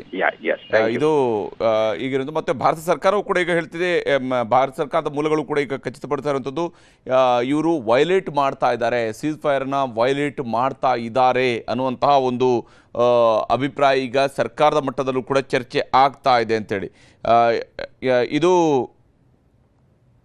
ಬಹಳ ಮುಖ್ಯವಾಗಿ ನಡೀತಾ ಇರುವಂಥದ್ದು. ಆದರೆ ಭಾರತದಲ್ಲಿ ನಿರಂತರವಾಗಿ ಡ್ರೋನ್ಗಳು ಕಾಣಿಸ್ತಾ ಇದ್ದಾವೆ. ಆದರೆ ಈ ಬಾರಿಯ ಡ್ರೋನ್ಗಳಲ್ಲಿ ಅವರು ಸ್ಫೋಟಕಗಳನ್ನು ಅಳವಡಿಸಿದಾರಾ ಇಲ್ವಾ, ಯಾಕಂದರೆ ಇದುವರೆಗೆ ಯಾವುದೇ ರೀತಿಯಾದಂತಹ ಹಾನಿ ಸಂಭವಿಸಿಲ್ಲ ಡ್ರೋನ್ನಿಂದ ಅನ್ನುವಂಥರ ಬಗ್ಗೆ ಸದ್ಯಕ್ಕಿರುವಂತಹ ಮಾಹಿತಿ ಎಲ್ಲ ರಾಜ್ಯಗಳ ಎಲ್ಲ ಪ್ರದೇಶಗಳಿಂದ ಸಿಗ್ತಾ ಇರುವಂಥ ಅಪ್ಡೇಟ್ಸನ್ನು ಕೂಡ ನ್ಯೂಸ್ 18 ಮೂಲಕವಾಗಿ ನಿಮಗೆ ತೋರಿಸ್ತಾ ಇದ್ವಿ.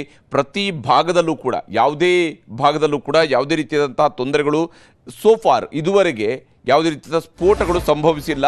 ಅವುಗಳನ್ನು ನಾಶಪಡಿಸುವಂಥದ್ದು ಆಗ್ತಾ ಇದ್ದಾವೆ ಒಂದು ಕಡೆಗಳಲ್ಲಿ, ಆದರೆ ಬೇರೆ ಯಾವುದೇ ಹಾನಿಯನ್ನು ಇದುವರೆಗೆ ಮಾಡಿಲ್ಲ ಅನ್ನೋಂಥದ್ದು ಸದ್ಯಕ್ಕಿರುವಂತಹ ಮಾಹಿತಿ. ಆದರೆ ಮುಂದುವರೆದು ಏನಾಗುತ್ತೆ ಅನ್ನೋದ್ರ ಬಗ್ಗೆ ಇನ್ನೂ ಕೂಡ ಗೊತ್ತಿಲ್ಲ, ಯಾಕಂದರೆ ಕಳೆದ 2 ದಿವಸಗಳಿಂದ ನಾವು ಇದನ್ನು ನೋಡಿದ್ದೀವಿ.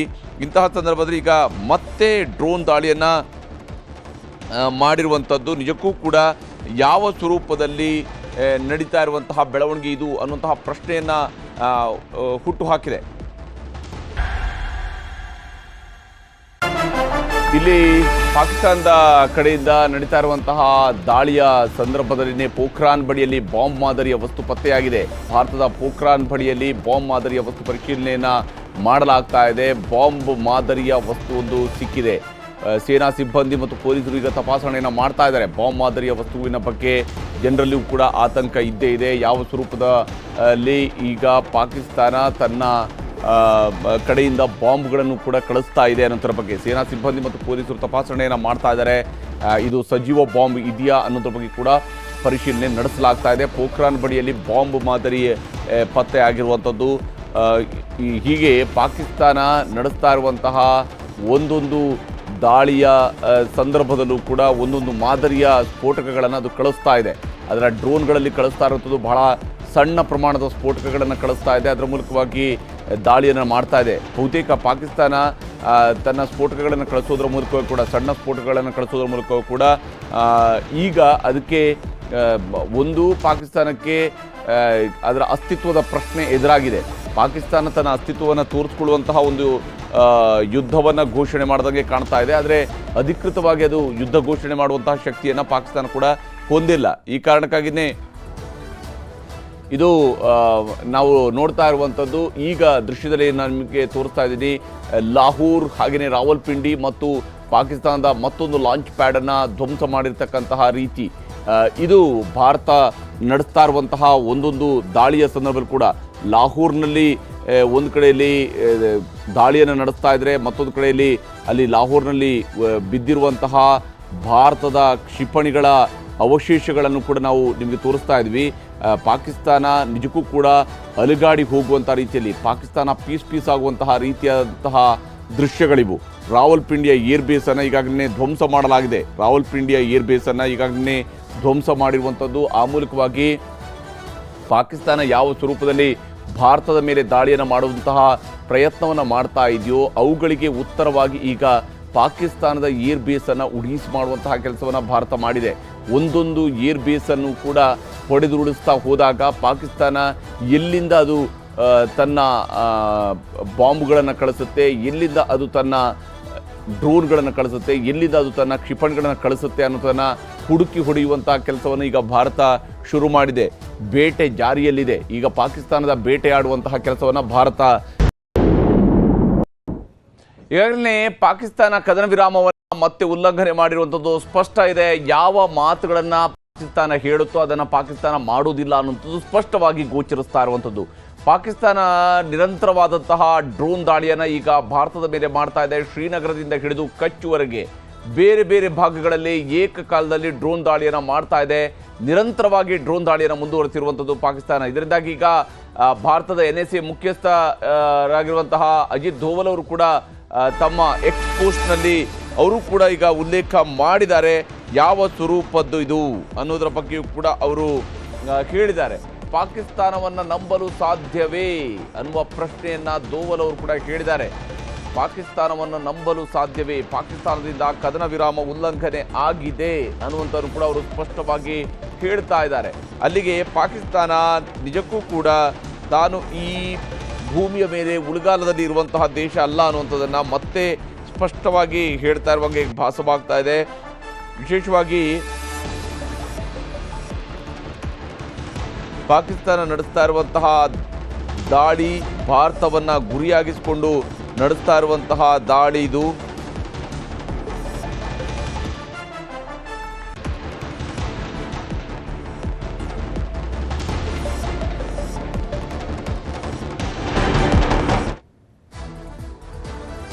ಪಾಕಿಸ್ತಾನದ ಮೇಲೆ ಭರವಸೆ ಇಡೋದಕ್ಕೆ ಸಾಧ್ಯನಾ ಅನ್ನುವಂತಹ ಪ್ರಶ್ನೆಯನ್ನ ಅಜಿತ್ ಧೋವಲ್ ಅವರು ಈಗ ಕೇಳಿರುವಂಥದ್ದು.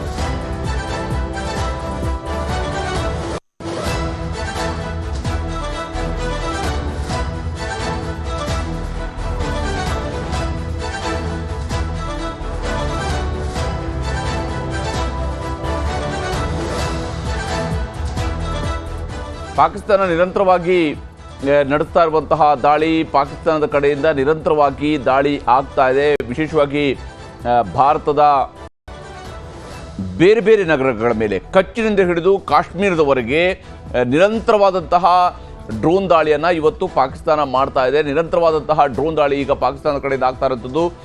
ಆದರೆ ಇವತ್ತು ಹಾರಿ ಬರ್ತಾ ಇರುವಂತಹ ಡ್ರೋನ್ಗಳು, ಅದರಲ್ಲಿ ದೊಡ್ಡ ಸ್ಫೋಟಕಗಳನ್ನು ಅವರು ಕಳಿಸಿದಾರಾ ಇಲ್ವಾ ಇದರ ಬಗ್ಗೆಯೂ ಕೂಡ ತನಿಖೆ ಆಗುತ್ತೆ. ಯಾಕಂದರೆ ಭಾರತ ಸರ್ಕಾರ ಇವೆಲ್ಲವನ್ನು ಕೂಡ ನೋಡ್ತಾ ಇದೆ.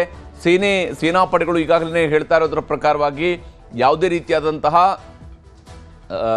ಈ ಹಂತದವರೆಗೂ ಕೂಡ ಯಾವುದೇ ರೀತಿಯಾದಂತಹ ಹಾನಿ ಆಗಿಲ್ಲ. ಇವೆಲ್ಲವನ್ನು ಕೂಡ ನಾವು ತಡೆಯುವಂತಹ ಪ್ರಯತ್ನವನ್ನು ಮಾಡಿದ್ದೀವಿ ಅನ್ನೋದನ್ನು ಈಗಾಗಲೇ ತಿಳಿಸಿರುವಂಥದ್ದು ಭಾರತೀಯ ಸೇನೆ. ಆದರೆ ಜಮ್ಮು ಕಾಶ್ಮೀರದಿಂದ ಹಿಡಿದು ಗುಜರಾತ್ವರೆಗೆ ಬೇರೆ ಬೇರೆ ನಗರಗಳಲ್ಲಿ ಬೇರೆ ಬೇರೆ ಪ್ರದೇಶಗಳಲ್ಲೂ ಕೂಡ ಸದ್ಯಕ್ಕೆ ಬ್ಲಾಕ್ಔಟ್ ಮಾಡಲಾಗಿದೆ. ಕಂಪ್ಲೀಟ್ ಆಗಿ ಕರೆಂಟ್ ತೆಗೆಯಲಾಗಿದೆ. ಯಾವುದೇ ರೀತಿಯಾದಂತಹ ಜನರ ಓಡಾಟಕ್ಕೂ ಕೂಡ ನಿರ್ಬಂಧವನ್ನು ಹೇರಲಾಗಿದೆ. ಈ ಮೂಲಕವಾಗಿ ಸದ್ಯಕ್ಕೆ ಪರಿಸ್ಥಿತಿಯನ್ನು ಕಂಟ್ರೋಲ್ಗೆ ತೆಗೆದುಕೊಳ್ಳುವಂತಹ ಪ್ರಯತ್ನವನ್ನು ಭಾರತ ಸೇನಾಪಡೆಗಳು ಮಾಡ್ತಾ ಇರುವಂಥದ್ದು. ಮತ್ತು ಯಾವೆಲ್ಲ ಡ್ರೋನ್ಗಳು ಹಾರಿ ಬರ್ತಾ ಇದ್ದಾವೋ ಅವುಗಳನ್ನು ಆಗಸದಲ್ಲೇ ಹೊಡೆದುರುಳಿಸುವಂತಹ ಕೆಲಸವನ್ನು ಕೂಡ ಈಗ ಮಾಡಲಾಗ್ತಾ ಇದೆ. ಆದರೆ ಪ್ರಶ್ನೆ ಇರುವಂಥದ್ದು, ಈ ಹಂತದಲ್ಲಿ ಒಂದು ಕಡೆ ಹಗಲಿನಲ್ಲಿ ಕದನ ವಿರಾಮವನ್ನು ಹೇಳ್ತಾರೆ, ರಾತ್ರಿ ಆಗ್ತಾ ಇದ್ದಂತೆಯೇ ಡ್ರೋನ್ ಹಾರಿಸ್ತಾರೆ, ರಾತ್ರಿ ಆಗ್ತಿದ್ದಂಗೆ ಫೈರಿಂಗ್ ಮಾಡ್ತಾರೆ. ಹಾಗಾದರೆ ಪಾಕಿಸ್ತಾನದ DGMO ಭಾರತದ DGMO ಜೊತೆ ಮಾತಾಡಿ ರಿಕ್ವೆಸ್ಟ್ ಮಾಡಿರುವಂಥದ್ದು ಏನನ್ನ, ಯಾವ ಕಾರಣಕ್ಕಾಗಿ ಕದನವನ್ನು ನಿಲ್ಲಿಸಬೇಕು ಅಥವಾ ಯುದ್ಧದ ವಾತಾವರಣದಿಂದ ನಾವು ಹಿಂದೆ ಸರಿಬೇಕು ಅನ್ನೋಂತಹ ಮನವಿಯನ್ನು ಭಾರತ ಜೊತೆಗೆ ಮಾಡಿಕೊಂಡ್ರು. ಈ ಮನವಿಯನ್ನು ಮಾಡಿಕೊಂಡ ನಂತರವೂ ಕೂಡ ಪಾಕಿಸ್ತಾನದ ವಿದೇಶಾಂಗ ಸಚಿವರು ದೃಢಪಡಿಸಿದ್ದಾರೆ, ಪಾಕಿಸ್ತಾನದ ಪ್ರಧಾನಮಂತ್ರಿ ದೃಢಪಡಿಸಿದ್ದಾರೆ, ಹೌದು ನಾವು ಕದನ ವಿರಾಮ ಮಾಡಿದ್ದೀವಿ ಅಂತೇಳಿ, ಅಂದರೆ ನಾವು ಡಿಎಸ್ಕಲೇಟ್ ಮಾಡೋದ್ರ ಕಡೆಗೆ ಹೊರಟಿದ್ದೀವಿ ಅಂತ ಹೇಳ್ತಿದ್ದಾರೆ. ಹಾಗಿದ್ರೆ ಇವತ್ತು ರಾತ್ರಿ ಯಾವ ಕಾರಣಕ್ಕಾಗಿ ಪಾಕಿಸ್ತಾನದ ಕಡೆಯಿಂದ ಡ್ರೋನ್ಗಳು ಬಂದಿದ್ದಾವೆ, ಭಾರತ ಇನ್ನೊಂದಷ್ಟು ದಾಳಿಯನ್ನು ನಡೆಸಿ ನಂತರ ಹೇಳಬೇಕಾ ಕದನ ವಿರಾಮ ಅನ್ನುವಂಥ ಮತ್ತೆ ಭಾರತನೇ ತೆಗೆದುಕೊಳ್ಬೇಕಂತ ತೀರ್ಮಾನದ ರೀತಿಯಲ್ಲಿ? ಯಾಕಂದರೆ ಪಾಕಿಸ್ತಾನದಿಂದ ಬರಬಹುದಾಗಿರುವಂತಹ ಎಲ್ಲ ಡ್ರೋನ್ಗಳನ್ನು ಕೂಡ ಸರ್ವನಾಶ ಮಾಡಿದ ನಂತರನೇ ಭಾರತವೇ ಘೋಷಣೆ ಮಾಡಬೇಕಾಗಿರುವಂತಹ ಅನಿವಾರ್ಯನ, ಯಾವ ಸ್ವರೂಪದಲ್ಲಿ ಇದು ನಡೀತಾ ಇದೆ ಅನ್ನುವಂತಹ ಪ್ರಶ್ನೆಗಳು ಕೂಡ ಹುಟ್ಟು ಹಾಕಿರುವಂಥದ್ದು. ಒಂದಾದ ಮೇಲೆ ಒಂದು ನಿರಂತರವಾಗಿ ಡ್ರೋನ್ಗಳು ಬರ್ತಾ ಇದ್ದಾವೆ. ಅವುಗಳನ್ನು ಇಂಟರ್ಸೆಪ್ಟ್ ಮಾಡುವಂಥ, ಅಂದರೆ ಅವುಗಳನ್ನು ಹೊಡೆದುರುಳಿಸುವಂತಹ ಕೆಲಸವನ್ನು ಭಾರತದ ಸೇನಾಪಡೆಗಳು ಮಾಡ್ತಾ ಇದ್ದಾವೆ. ಈಗಾಗಲೇ ಏನು ಏರ್ ಡಿಫೆನ್ಸ್ ಸಿಸ್ಟಮನ್ನು ಆಕ್ಟಿವೇಟ್ ಮಾಡಿರುವಂಥದ್ದು, ಅವುಗಳ ಮೂಲಕವಾಗಿ ನಿರಂತರವಾಗಿ ಪ್ರತಿಯೊಂದು ಡ್ರೋನನ್ನು ಕೂಡ ಹೊಡೆದುರುಳಿಸುವಂತಹ ಕೆಲಸವನ್ನು ಭಾರತ ಮಾಡ್ತಾ ಇದೆ.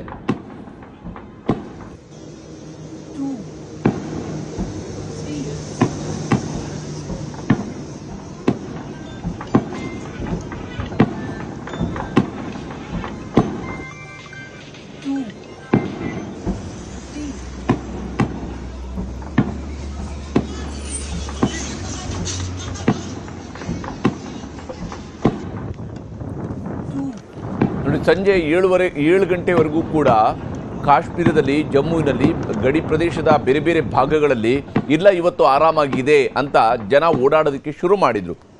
ಸೀಸ್ ಫೈರ್ ಆಗಿದೆ, ಓಕೆ ನಾವು ಆರಾಮಾಗಿ ಇದ್ದೀವಿ ಅನ್ನೋದನ್ನು ತಿಳ್ಕೊಳ್ಳುವಂತಹದ್ದು ಆಗಿತ್ತು. ಆದರೆ ಅದು ಕೂಡ ಜಾಸ್ತಿ ಹೊತ್ತು ನಿಲ್ಲಿಲ್ಲ.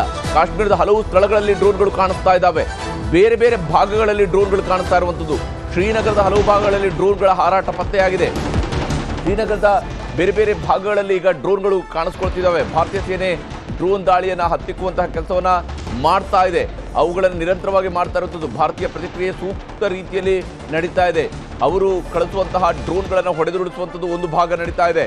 ಹಾಗೆಯೇ ಏನು ಅನಿಯಂತ್ರಿತವಾಗಿ ನಡೆಸ್ತಾ ಇರುವಂತಹ ಶೆಲ್ಲಿಂಗ್ ಏನಿದೆ ಅದಕ್ಕೆ ಕೌಂಟರ್ ಕೊಡುವಂತಹ ಕೆಲಸವನ್ನು ಗಡಿಯ ಉದ್ದಕ್ಕೂ ಕೂಡ ಈಗ ಭಾರತದ ಸೇನಾಪಡೆಗಳು ಮಾಡ್ತಾ ಇದ್ದಾವೆ. ಇವೆಲ್ಲವೂ ಕೂಡ ಜೊತೆಯಲ್ಲಿ ಸಾಗ್ತಾ ಇದೆ. ಆದರೆ ಪಾಕಿಸ್ತಾನ ಹೇಳಿದ್ದೊಂದು ಮಾಡಿದ್ದೊಂದು ಅನ್ನುವಂತಹ ನೀತಿಯನ್ನು ಮತ್ತೊಂದು ಬಾರಿ ಅನುಸರಿಸಿದೆ. ಮತ್ತು ಭಾರತ ಬಹಳ ಸ್ಪಷ್ಟ ಮಾತುಗಳಲ್ಲಿ ಹೇಳಿತ್ತು, ಮುಂದಿನ ಯಾವುದೇ ದಾಳಿ, ಭವಿಷ್ಯದಲ್ಲಿ ನಡೆಯುವಂಥ ಯಾವುದೇ ಕದನದ ಉಲ್ಲಂಘನೆ ಸಮರಕ್ಕೆ ಕೊಡುವ ಮುಕ್ತ ಆಹ್ವಾನ ಅನ್ನುವಂಥದ್ದನ್ನು ಭಾರತ ಹೇಳಿತ್ತು.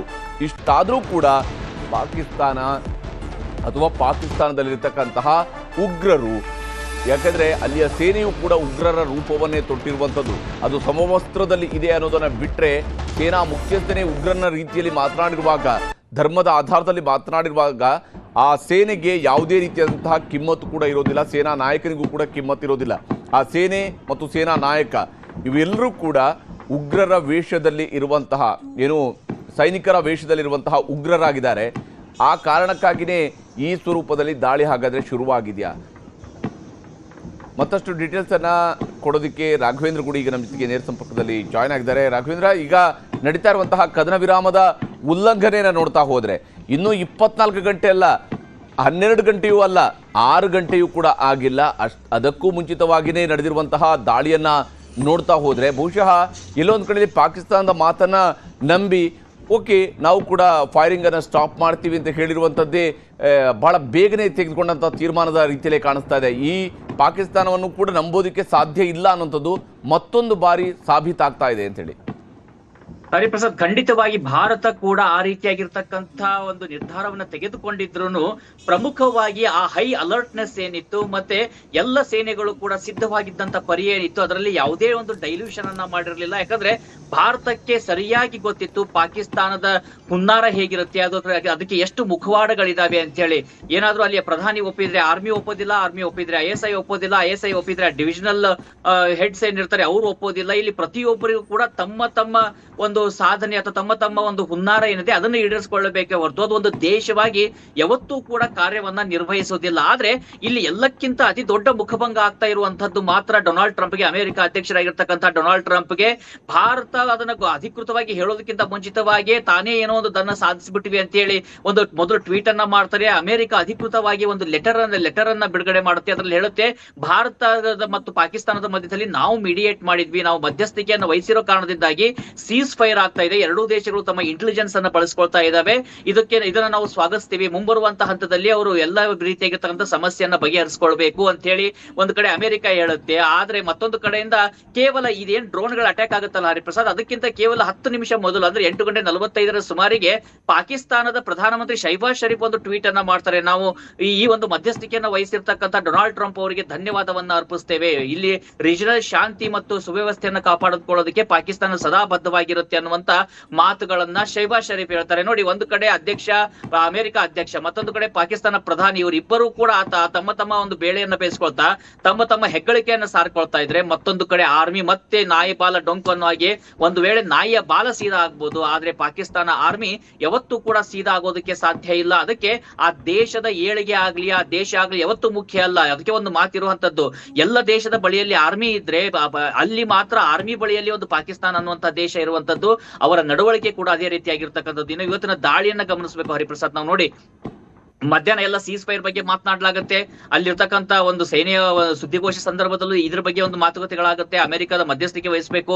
ನಿನ್ನೆ ಪಾರ್ಲಿಮೆಂಟ್ ಅಲ್ಲೂ ಕೂಡ ಅಲ್ಲಿಯ ಒಂದು ರಾಜಕಾರಣಿಗಳು ಮಾತನಾಡುವಂತ ಸಂದರ್ಭದಲ್ಲಿ ಹೇಳ್ತಾ ಇದ್ರು, ಎಲ್ಲರೂ ಈಗ ಕತಾರ್ ಇರ್ಬೋದು ಅಥವಾ ಸೌದಿ ಅರೇಬಿಯಾ ಇರ್ಬೋದು, ಅಮೆರಿಕ, ಚೈನಾ ಮಧ್ಯಸ್ಥಿಕೆ ವಹಿಸಿ ಶಾಂತಿಯನ್ನ ಕಾಪಾಡ್ಕೊಳ್ಬೇಕು ಅನ್ನುವಂತ ಮಾತುಗಳನ್ನ ಅಲ್ಲಿ ರಾಜಕಾರಣಿಗಳು ಹೇಳ್ತಾ ಇದ್ರು. ಇಲ್ಲಿ ನಡೀತಾ ಇದ್ದಂತ ಹುನ್ನಾರವೇ ಬೇರೆ, ಆ ಹುನ್ನಾರದ ಪ್ರದರ್ಶನ ಆಗ್ತಾ ಇದೆ. ಇವತ್ತು ಅವರು ಟಾರ್ಗೆಟ್ ಮಾಡಿರುವಂತದ್ದು ಅಲ್ಲಿ, ನಿನ್ನೆ ಕೂಡ ಅಲ್ಲಿ ಟಾರ್ಗೆಟ್ ಮಾಡಿರಲಿಲ್ಲ. ಇವತ್ತು ಮಾತಾ ವೈಷ್ಣೋದೇವಿ ಏನಿದೆ, ಇವತ್ತು ಯಾತ್ರೆ ನಡೀತಾ ಇರುವಂತದ್ದು. ಲಕ್ಷಾಂತರ ಭಕ್ತರು ಆಗಮಿಸಿರ್ತಾರೆ ಕಟ್ರಾಗೆ, ಜಮ್ಮುವಿನ ಕಟ್ರಾಗೆ.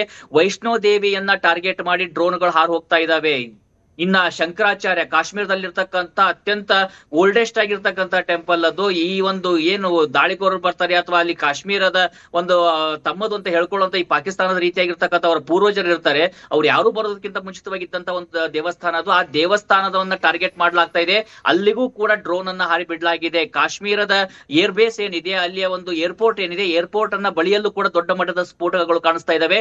ಜಮ್ಮು ಕಾಶ್ಮೀರದ ಮುಖ್ಯಮಂತ್ರಿ ಆಗಿರ್ತಕ್ಕಂಥ ಒಮರ್ ಶರೀಫ್ ಅವರು ಒಂದು ಟ್ವೀಟ್ ಅನ್ನ ಮಾಡಿದ್ದಾರೆ ಈಗಷ್ಟೇ. ಅದರಲ್ಲಿ ಅವರು ಒಂದು ವಿಡಿಯೋವನ್ನ ಪೋಸ್ಟ್ ಮಾಡಿದ್ದಾರೆ, ತಮ್ಮ ಮೊಬೈಲ್ ಅಲ್ಲಿ ಅವರೇ ತೆಗೆದುಕೊಂಡಿರುವಂತದ್ದು. ಕೆಲವು ಸೆಕೆಂಡ್ಗಳಲ್ಲಿ 14 ಬಾರಿ ಸ್ಫೋಟದ ಶಬ್ದ ಅದರಲ್ಲಿ ಕೇಳಿಸ್ತಾ ಇದೆ. ಅಂದ್ರೆ ಎಷ್ಟು ದೊಡ್ಡ ಮಟ್ಟದಲ್ಲಿ ಸುವ್ಯವಸ್ಥಿತವಾಗಿರ್ತಕ್ಕಂಥ ತಮ್ಮ ಹುನ್ನಾರದ ಬೇಳೆಯನ್ನ ಬೇಯಿಸ್ಕೊಳ್ಳೋದಕ್ಕೋಸ್ಕರ ಈ ದಾಳಿಯನ್ನ ನಡೆಸಿರಬಹುದು ಅಂತ. ಇನ್ನೊಂದು ಕಡೆಯಿಂದ ಪಾಕಿಸ್ತಾನದ ಮೀಡಿಯಾ, ಇವತ್ತು ಭಾರತದ ಮೀಡಿಯಾ ನಾವು ಎಷ್ಟೇ ಒಂದು ಟೀಕೆ ಟಿಪ್ಪಣಿಗಳಿದ್ರು ಕೂಡ ಇಲ್ಲಿ ಸ್ವತಂತ್ರವಾಗಿದ್ರು ಸಹಿತ ಪಾಕಿಸ್ತಾನದಲ್ಲಿ ಹಾಗಿಲ್ಲ. ಅಲ್ಲಿ ISPR, DGISPR ಏನಿದೆ ಅವರ ಒಂದು ಅನುಮತಿ ಇಲ್ಲದೆ ಸುದ್ದಿಗಳು ಪ್ರಸಾರವಾಗೋದಿಲ್ಲ. ಅಲ್ಲಿ ಸುದ್ದಿ ಏನು ಪ್ರಸಾರ ಆಗ್ತಾ ಇದೆ ಅಂತ ನೋಡೋದಾದ್ರೆ, ಪಾಕಿಸ್ತಾನ ಭಾರತಕ್ಕೆ ಅತಿ ದೊಡ್ಡ ಪೆಟ್ಟನ್ನ ಕೊಡ್ತಾ ಇದೆ, ದೆಹಲಿಯನ್ನ ವಶಪಡಿಸಿಕೊಳ್ಳೋದು ಇನ್ನು ಏನು ದೂರ ಇಲ್ಲ ಅನ್ನುವಂತ ಮಾತುಗಳನ್ನ ಹೆಗ್ಗಳಿಕೆಯಿಂದ ಹೇರ್ಕೊಳ್ತಾ ಇದೆ. ಅಂದ್ರೆ ಒಂದು ಕಡೆ ರಾಜಕಾರಣಿಗಳೇ ಒಂದ್ ಹೇಳ್ತಾ ಇದ್ದಾರೆ, ಅಲ್ಲಿ ಸೇನೆಯೇ ಒಂದ್ ಹೇಳ್ತಾ ಇದೆ, ಅಲ್ಲಿಯ ಮಾಧ್ಯಮಗಳು ಆ ಸೇನೆಯ ಪರವಾಗಿ ಹೇಳ್ತಾ ಇರುವಂತದ್ದು. ಇವು ಎಲ್ಲದರ ಮಧ್ಯದಲ್ಲಿ ಮಧ್ಯಸ್ಥಿಕೆಯನ್ನು ವಹಿಸಕ್ಕೂ ಬಂದಂತ ಡೊನಾಲ್ಡ್ ಟ್ರಂಪ್ಗೆ ತೀವ್ರತರವಾಗಿರ್ತಕ್ಕಂಥ ಮುಖಭಂಗ ಇದು. ಒಂದ್ಸರಿ ನಾವು ನೋಡ್ತಾ ಇದ್ವಿ, ರಷ್ಯಾ ಮತ್ತು ಉಕ್ರೇನ್ ಮಧ್ಯದಲ್ಲಿ ಮಧ್ಯಸ್ಥಿಕೆ ಮಾಡ್ತೀನಿ ಅಂತ ಹೋಗಿ ಅಲ್ಲೂ ಕೂಡ ಸೀಸ್ಫೈರ್ ಅನ್ನು ತರಕಾಗ್ಲಿಲ್ಲ. ಇಲ್ಲಿ ಅತ್ಯಂತ ಅವಸರದಲ್ಲಿ ನಾನು ಏನೋ ಸಾಧಿಸೇ ಬಿಟ್ಟೆ ಅನ್ನುವಂತ ಮಟ್ಟದಲ್ಲಿ ಟ್ವೀಟ್ ಅನ್ನ ಮಾಡಿ ಇಲ್ಲಿ ಮುಖಭಂಗ ಅನುಭವಿಸ್ತಾ ಇರುವಂತದ್ದು. ಆದ್ರೆ ಭಾರತದ ಮೇಲೆ ನಿರಂತರವಾಗ್ತಿರುವಂತಹ ದಾಳಿಯನ್ನ ಮಾತ್ರ ನಾವು ಇಲ್ಲಿ ಗಮನಿಸಿಕೊಳ್ಳಲೇಬೇಕಾಗತ್ತೆ. ನೋಡಿ, ಒಂದೆರಡು ದಾಳಿಗಳಾಗ್ತಾ ಇಲ್ಲ, ಇಲ್ಲಿ ನಿರಂತರವಾಗಿ ಆಗ್ತಾ ಇರುವಂತಹ ದಾಳಿಗಳನ್ನ ನೋಡ್ತಾ ಇದೀವಿ. ಒಂದು ಇಲ್ಲಿ ಗುಜರಾತ್ ನ ಮುಖ್ಯಮಂತ್ರಿ, ಅಲ್ಲಿಯ ಗೃಹ ಸಚಿವ ಆಗಿರ್ತಕ್ಕಂಥ ಸಿಂಘ್ವಿ ಅವರು ಒಂದು ಟ್ವೀಟ್ ಅನ್ನ ಮಾಡಿದ್ದಾರೆ, ಇಲ್ಲಿ ನಿರಂತರವಾಗಿ ಡ್ರೋನ್ ನ ಶಬ್ದಗಳು ಕೇಳ್ತಾ ಇದಾವೆ ಅಂತ. ರಾಜಸ್ಥಾನದ ಉಧಂಪುರವನ್ನ ಟಾರ್ಗೆಟ್ ಮಾಡ್ಲಾಗ್ತಾ ಇದೆ, ಪಂಜಾಬ್ ಅನ್ನ ಟಾರ್ಗೆಟ್ ಮಾಡ್ಲಾಗ್ತಾ ಇದೆ, ಅಮೃತ್ಸರ್ ಬಳಿಯಲ್ಲಿ ಮತ್ತೆ ಸ್ಫೋಟದ ಶಬ್ದಗಳು ಕೇಳ್ತಾ ಇದಾವೆ. ಕಂಪ್ಲೀಟ್ ಆಗಿ ಬ್ಲಾಕ್ಔಟ್ ಅನ್ನ ಮಾಡಿರುವಂತದ್ದು. ಅಂತಾರಾಷ್ಟ್ರೀಯ ಗಡಿಗೆ ಹೊಂದಿಕೊಂಡಿರ್ತಕ್ಕಂಥ ಜಮ್ಮು ಕಾಶ್ಮೀರದ ಭಾಗ ಏನಿದೆ ಅಲ್ಲೂ ಕೂಡ ದಾಳಿಗಳಾಗ್ತಾ ಇದಾವೆ. ಸೀಸ್ ಫೈರ್ ದೊಡ್ಡ ಮಟ್ಟದಲ್ಲಿ ವೈಲೇಷನ್ ಆಗ್ತಾ ಇದೆ. ಇನ್ನು ಪಾಕಿಸ್ತಾನ ಆಕ್ರಮಿತ ಕಾಶ್ಮೀರ ಏನಿದೆ ಅದರ ಸುತ್ತಮುತ್ತಲೂ ಕೂಡ ದೊಡ್ಡ ಮಟ್ಟದಲ್ಲಿ ಒಂದು ದಾಳಿಗಳಾಗ್ತಾ ಇರುವಂತದ್ದು, ಶಬ್ದಗಳು ಕೇಳಿಸ್ತಾ ಇದಾವೆ. ಈಗ ಭಾರತ ಸ್ಪಷ್ಟವಾಗಿ ಹೇಳಿರೋ ರೀತಿಯಾಗಿ ರೈಟ್ ಟು ರಿಟಾಲಿಯೇಟ್ ಈಗ ಭಾರತದ ಬಳಿಯಲ್ಲಿರುವಂತದ್ದು ಪಾಕಿಸ್ತಾನವೇ ತನ್ನ ಎರಡೂ ಕೈಯಿಂದ ಭಾರತಕ್ಕೆ ತಂದು ಕೊಟ್ಟಿದೆ. ಈಗ ಭಾರತದ ಮೇಲೆ 22ನೇ ತಾರೀಕು ಆದಂತ ಭಯೋತ್ಪಾದಕ ದಾಳಿ ಬಳಿಕ ಭಾರತ ಸ್ಪಷ್ಟವಾಗಿ ಹೇಳಿತು, ನಾವು ಇಲ್ಲಿ ಯಾವುದೇ ರೀತಿಯಾಗಿರ್ತಕ್ಕಂಥ ನಿಮ್ಮ ಮಿಲಿಟರಿ ಇನ್ಸ್ಟಾಲೇಷನ್ ಜನಸಾಮಾನ್ಯರನ್ನ ಟಾರ್ಗೆಟ್ ಮಾಡಿಲ್ಲ, ಕೇವಲ ಉಗ್ರರನ್ನ ಟಾರ್ಗೆಟ್ ಮಾಡಿದೀವಿ ಅಂತ ಹೇಳಿ. ಅದಾದ ಮೇಲೆ ಕೂಡ ಭಾರತದ ಮೇಲೆ ಮಗದೊಂದು ಬಾರಿ ದಾಳಿಯನ್ನ ಮಾಡಿ ಆಲ್ರೆಡಿ ಸಾಕಷ್ಟು ನಷ್ಟವನ್ನ ಅನುಭವಿಸ್ತಾ ಇದೆ. ಇವತ್ತು ಇದು ನೇರವಾಗಿ ಬೆನ್ನಿಗೆ ಚೂರಿ ಹಾಕಿರುವಂತದ್ದು. ಈಗ ಭಾರತದ ಬೆನ್ನಲ್ಲಂತೂ ಈಗ ಒಂದ್ ರೀತಿಯಿಂದ ಅದಕ್ಕೆ ಒಂದೆರಡು ಅಲ್ಲ ಸಾವಿರಾರು ಚೂರಿಗಳನ್ನ ಪಾಕಿಸ್ತಾನ ಹಾಕಿದ್ರು. ಮತ್ತೆ ಈ ಟ್ರಂಪ್ ಕಾರಣದಿಂದಾಗಿ ಇನ್ನೊಂದು ಚೂರಿಯನ್ನು ಹಾಕಿಸ್ಕೊಳ್ಳಾಗಿದೆ. ಈಗ ನರೇಂದ್ರ ಮೋದಿ ಅವರಿಗೂ ಕೂಡ ಇದು ಅತಿ ದೊಡ್ಡ ಚಾಲೆಂಜ್ ಆಗುತ್ತೆ. ಯಾಕಂದ್ರೆ ಇಡೀ ದೇಶ ಹೇಳ್ತಾ ಇತ್ತು, ನೀವು ಸೀಸ್ ಫೈರ್ಗೆ ಒಪ್ಕೊಳ್ಬೇಡಿ, ಪಾಕಿಸ್ತಾನವನ್ನು ಒಪ್ಕೊಳ್ಳೋದಕ್ಕೆ ಸಾಧ್ಯ ಇಲ್ಲ, ಅವರನ್ನು ನಂಬೋದಕ್ಕೆ ಸಾಧ್ಯ ಇಲ್ಲ ಅಂತ. ಹಾಗಿದ್ದಾಗಿಯೂ ಕೂಡ ಒಂದು ರೀತಿಯಿಂದ ಎಲ್ಲ ಸಾಕಷ್ಟು ಚರ್ಚೆಯನ್ನ ಮಾಡಿ ಸೀಸ್ ಫೈರ್ಗೆ ಒಪ್ಪಿಕೊಂಡಿದ್ರು ಕೂಡ ಪಾಕಿಸ್ತಾನ ಇಂತ ಒಂದು ಉದ್ದಾರವನ್ನ ಮಾಡಿದೆ, ಇದಕ್ಕೆ ಸಂಬಂಧಪಟ್ಟ ಹಾಗೆ ದಾಳಿಯನ್ನ ಮಾಡಿದೆ. ಈಗ ಆಲ್ರೆಡಿ ಸಾಕಷ್ಟು ಮಾಹಿತಿಗಳು ಬರ್ತಾ ಇದಾವೆ. ಭಾರತ ಕೂಡ ತೀವ್ರಗತಿಯಲ್ಲಿ ಈಗ ಪೇಶಾವರ ಇರ್ಬೋದು, ಅಲ್ಲಿ ಕೆಲ ನಗರಗಳಿರ್ಬೋದು, ಕೆಲ ಪ್ರದೇಶಗಳಿಗೆ ಅಲ್ಲಿ ದಾಳಿಯನ್ನ ಮಾಡೋದಕ್ಕೆ ಸಜ್ಜಾಗ್ತಾ ಇದೆ ಅಥವಾ ದಾಳಿಯನ್ನ ಮಾಡ್ತಾ ಇದೆ ಅನ್ನುವಂತ ಸುದ್ದಿಗಳು ಬರ್ತಾ ಇದಾವೆ. ಅದರ ಬಗ್ಗೆ ಮುಂದೆ ಹೋಗ್ತಾ ನಮಗೆ ಸ್ಪಷ್ಟವಾದಂತ ಉತ್ತರಗಳು ಗೊತ್ತಾಗ್ತಾ ಇದಾವೆ. ಇಷ್ಟು ದಿನಗಳ ದಾಳಿಯಲ್ಲಿ 4 ದಿನಗಳ ಒಂದು ಏನ್ ಈ ಪ್ರಹಸನ ಆಗ್ತಾ ಇದೆ ಅಂದ್ರೆ ನಮ್ಮ ಆಪರೇಷನ್ ಸಿಂಧೂರ ಆದ ಬಳಿಕ ಶುರುವಾದಂತ ಪ್ರಹಸನ ಇದೆಯಲ್ಲ ಪಾಕಿಸ್ತಾನದ್ದು, ಅವ್ರು ಮಾಡ್ತಾ ಇರುವಂತದ್ದು ಡ್ರೋನ್ ಗಳನ್ನ ಹರಿಸೋದೇನು, ಮಿಸೈಲ್ಸ್ ಗಳನ್ನ ಹರಿಸೋದೇನು. ನಿನ್ನೆ ಕೂಡ ಅದೇ ರೀತಿಯಾಗಿ ಮಾಡಿದ್ರು. ನಿನ್ನೆ ಅದರ 11 ಏರ್ ಬೇಸ್ ಗಳನ್ನ, ಅದರಲ್ಲೂ ಸ್ಕುರ್ದು ಅಂತಕ್ಕಂಥ ಏರ್ ಬೇಸ್ ಏನಿದೆ ಅವರ F-16 ಇಟ್ಕೊಂಡಿರುವಂತದ್ದು, ಅಲ್ಲಿ ಸಾಕಷ್ಟು ಅವರ ಹೈ ವ್ಯಾಲ್ಯೂಡ್ ಅಸೆಟ್ಸ್ ಗಳಿದಾವೆ. ಅಂತ ಒಂದು ಏರ್ಪೋರ್ಟ್ ಅನ್ನ ಕೂಡ ನಿನ್ನೆ ಭಾರತೀಯ ವಾಯುಪಡೆ ನೇರವಾಗಿ ನುಗ್ಗಿ ಅದನ್ನು ಧ್ವಂಸ ಮಾಡಿತ್ತು. ಆ ಒಂದು ಅವಮಾನ ಏನಿದೆ, ತನ್ನ ಜನರನ್ನೇ ತಾನು ಫೇಸ್ ಮಾಡೋಕ್ ಆಗ್ತಿರುವಂತ ಪರಿಸ್ಥಿತಿ. ಮತ್ತೊಂದು ಕಡೆಯಿಂದ ಈಗ ಆಲ್ರೆಡಿ IMF ಕೂಡ ಇಂತ ಉಗ್ರರಿಗೆ ಸಹಾಯ ಆಗಬೇಕು ಅನ್ನುವಂತ ನಿಟ್ಟಿನಲ್ಲೇ ಏನೋ ಗೊತ್ತಿಲ್ಲ 23,000 ಕೋಟಿ ರೂಪಾಯಿನ ಬಿಡುಗಡೆ ಮಾಡಿರುವಂತದ್ದು. ಜೊತೆಗೆ ಈಗ ಭಾರತ ಪಾಕಿಸ್ತಾನ ಮಧ್ಯದಲ್ಲಿ ಸೀಸ್ ಫೈರ್ ಆದ್ರೆ ಅದರ ಹೆಸರು, ಅದಕ್ಕೆ ಸಂಪೂರ್ಣವಾದಂತಹ ಕ್ರೆಡಿಟ್ ಅನ್ನು ಅಮೆರಿಕ ತೆಗುತ್ತಾ ಇದ್ರೆ, ಇನ್ನೊಂದು ಕಡೆ ಚೈನಾ ರೀತಿಯಾಗಿರ್ತಕ್ಕಂಥ ರಾಷ್ಟ್ರಗಳು ಸುಮ್ಮನೆ ಇರೋಕೆ ಹೇಗೆ ಸಾಧ್ಯ? ಹೀಗಾಗಿ ಈ ಪ್ರಚೋದನೆ ಹಿಂದೆ ಯಾರಿದ್ದಾರೆ ಗೊತ್ತಿಲ್ಲ, ಆದ್ರೆ ಇಲ್ಲಿ ಪಾಕಿಸ್ತಾನ ದಾಳಿ ಮಾಡ್ತಾ ಇದೆ. ಅದಕ್ಕೆ ಪ್ರತ್ಯುತ್ತರವನ್ನ ಭಾರತ ಸೇನೆ ಈಗ ಕೊಡುವಂತ ಪ್ರತ್ಯುತ್ತರವನ್ನ ಗುಡಿ ಮತ್ತೆ ಮಾತಾಡ್ತೀನಿ. ಈಗಾಗಲೇ ಪಾಕಿಸ್ತಾನದ ಎಲ್ಲ ಡ್ರೋನ್ಗಳು ಕೂಡ ನೆಲಕಚ್ಚಿವೆ. ಎಲ್ಲಾ ರೀತಿಯಾದಂತಹ ಡ್ರೋನ್ಗಳನ್ನು ಕೂಡ ಹೊಡೆದು ಉರುಳಿಸಲಾಗಿದೆ. ಪಾಕಿಸ್ತಾನದ ಎಲ್ಲಾ ಡ್ರೋನ್ಗಳು ಕೂಡ ನೆಲಕಚ್ಚಿವೆ ಮತ್ತು ಅವುಗಳೆಲ್ಲವನ್ನು ಕೂಡ ಹೊಡೆದು ಉರುಳಿಸಲಾಗಿದೆ ಅಂತ ಹೇಳಿ ಭಾರತೀಯ ಸೇನೆ ಈಗ ಸ್ಪಷ್ಟಪಡಿಸಿದೆ. LOCಯಲ್ಲಿ ಎಲ್ಲಾ ಡ್ರೋನ್ಗಳು ಕೂಡ ಶಟ್ ಡೌನ್ ಆಗಿದ್ದಾವೆ. ಪ್ರತಿಯೊಂದನ್ನು ಕೂಡ ಹೊಡೆದು ಉರುಳಿಸಲಾಗಿದೆ.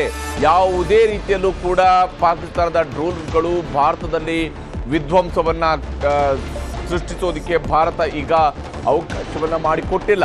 ಭಾರತ ಎಲ್ಲ ಡ್ರೋನ್ಗಳನ್ನು ಕೂಡ ಹೊಡೆದುರುಳಿಸಿದೆ. ಪಾಕಿಸ್ತಾನದ ಕಡೆಯಿಂದ ಹಾರಿ ಬಂದಿರತಕ್ಕಂತಹ ಪ್ರತಿಯೊಂದು ಡ್ರೋನ್ ಅನ್ನು ಕೂಡ ಹೊಡೆದುರುಳಿಸುವಂತಹ ಕೆಲಸವನ್ನು ಈಗ ಭಾರತ ಮಾಡಿದೆ. ಹೀಗೆ ಭಾರತೀಯ ಸೇನೆಯಿಂದಲೇ ಈಗ ಅಧಿಕೃತ ಮಾಹಿತಿ ಕೂಡ ಹೊರಬೀಳ್ತಾ ಇರುವಂಥದ್ದು.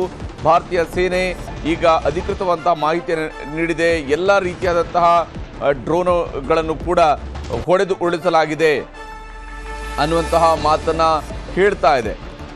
ಈ ನಡುವೆ ಸ್ವಲ್ಪ ಹೊತ್ತಿಗಿಂತ ಮುಂಚಿತವಾಗಿ ಈಗಾಗಲೇ ನಡೀತಾ ಇರುವಂತಹದ್ದು ಒಂದು ಅಂಶ. ಈಗ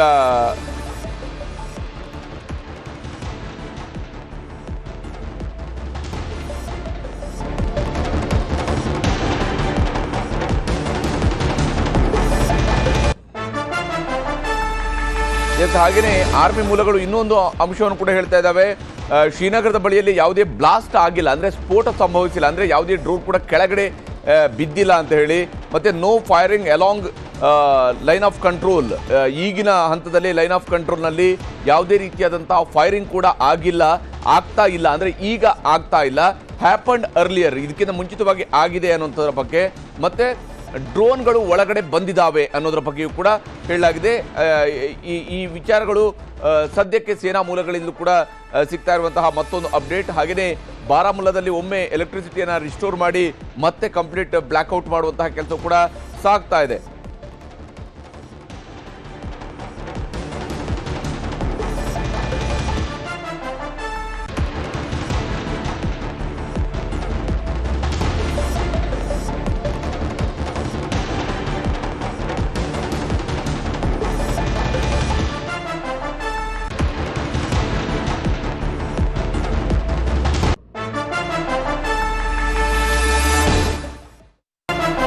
ಇಲ್ಲಿ ಪಾಕಿಸ್ತಾನದ ಕಡೆಯಿಂದ ನಡೀತಾ ಇರುವಂತಹ ದಾಳಿಯ ಸಂದರ್ಭದಲ್ಲಿನೇ ಪೋಖ್ರಾನ್ ಬಳಿಯಲ್ಲಿ ಬಾಂಬ್ ಮಾದರಿಯ ವಸ್ತು ಪತ್ತೆಯಾಗಿದೆ.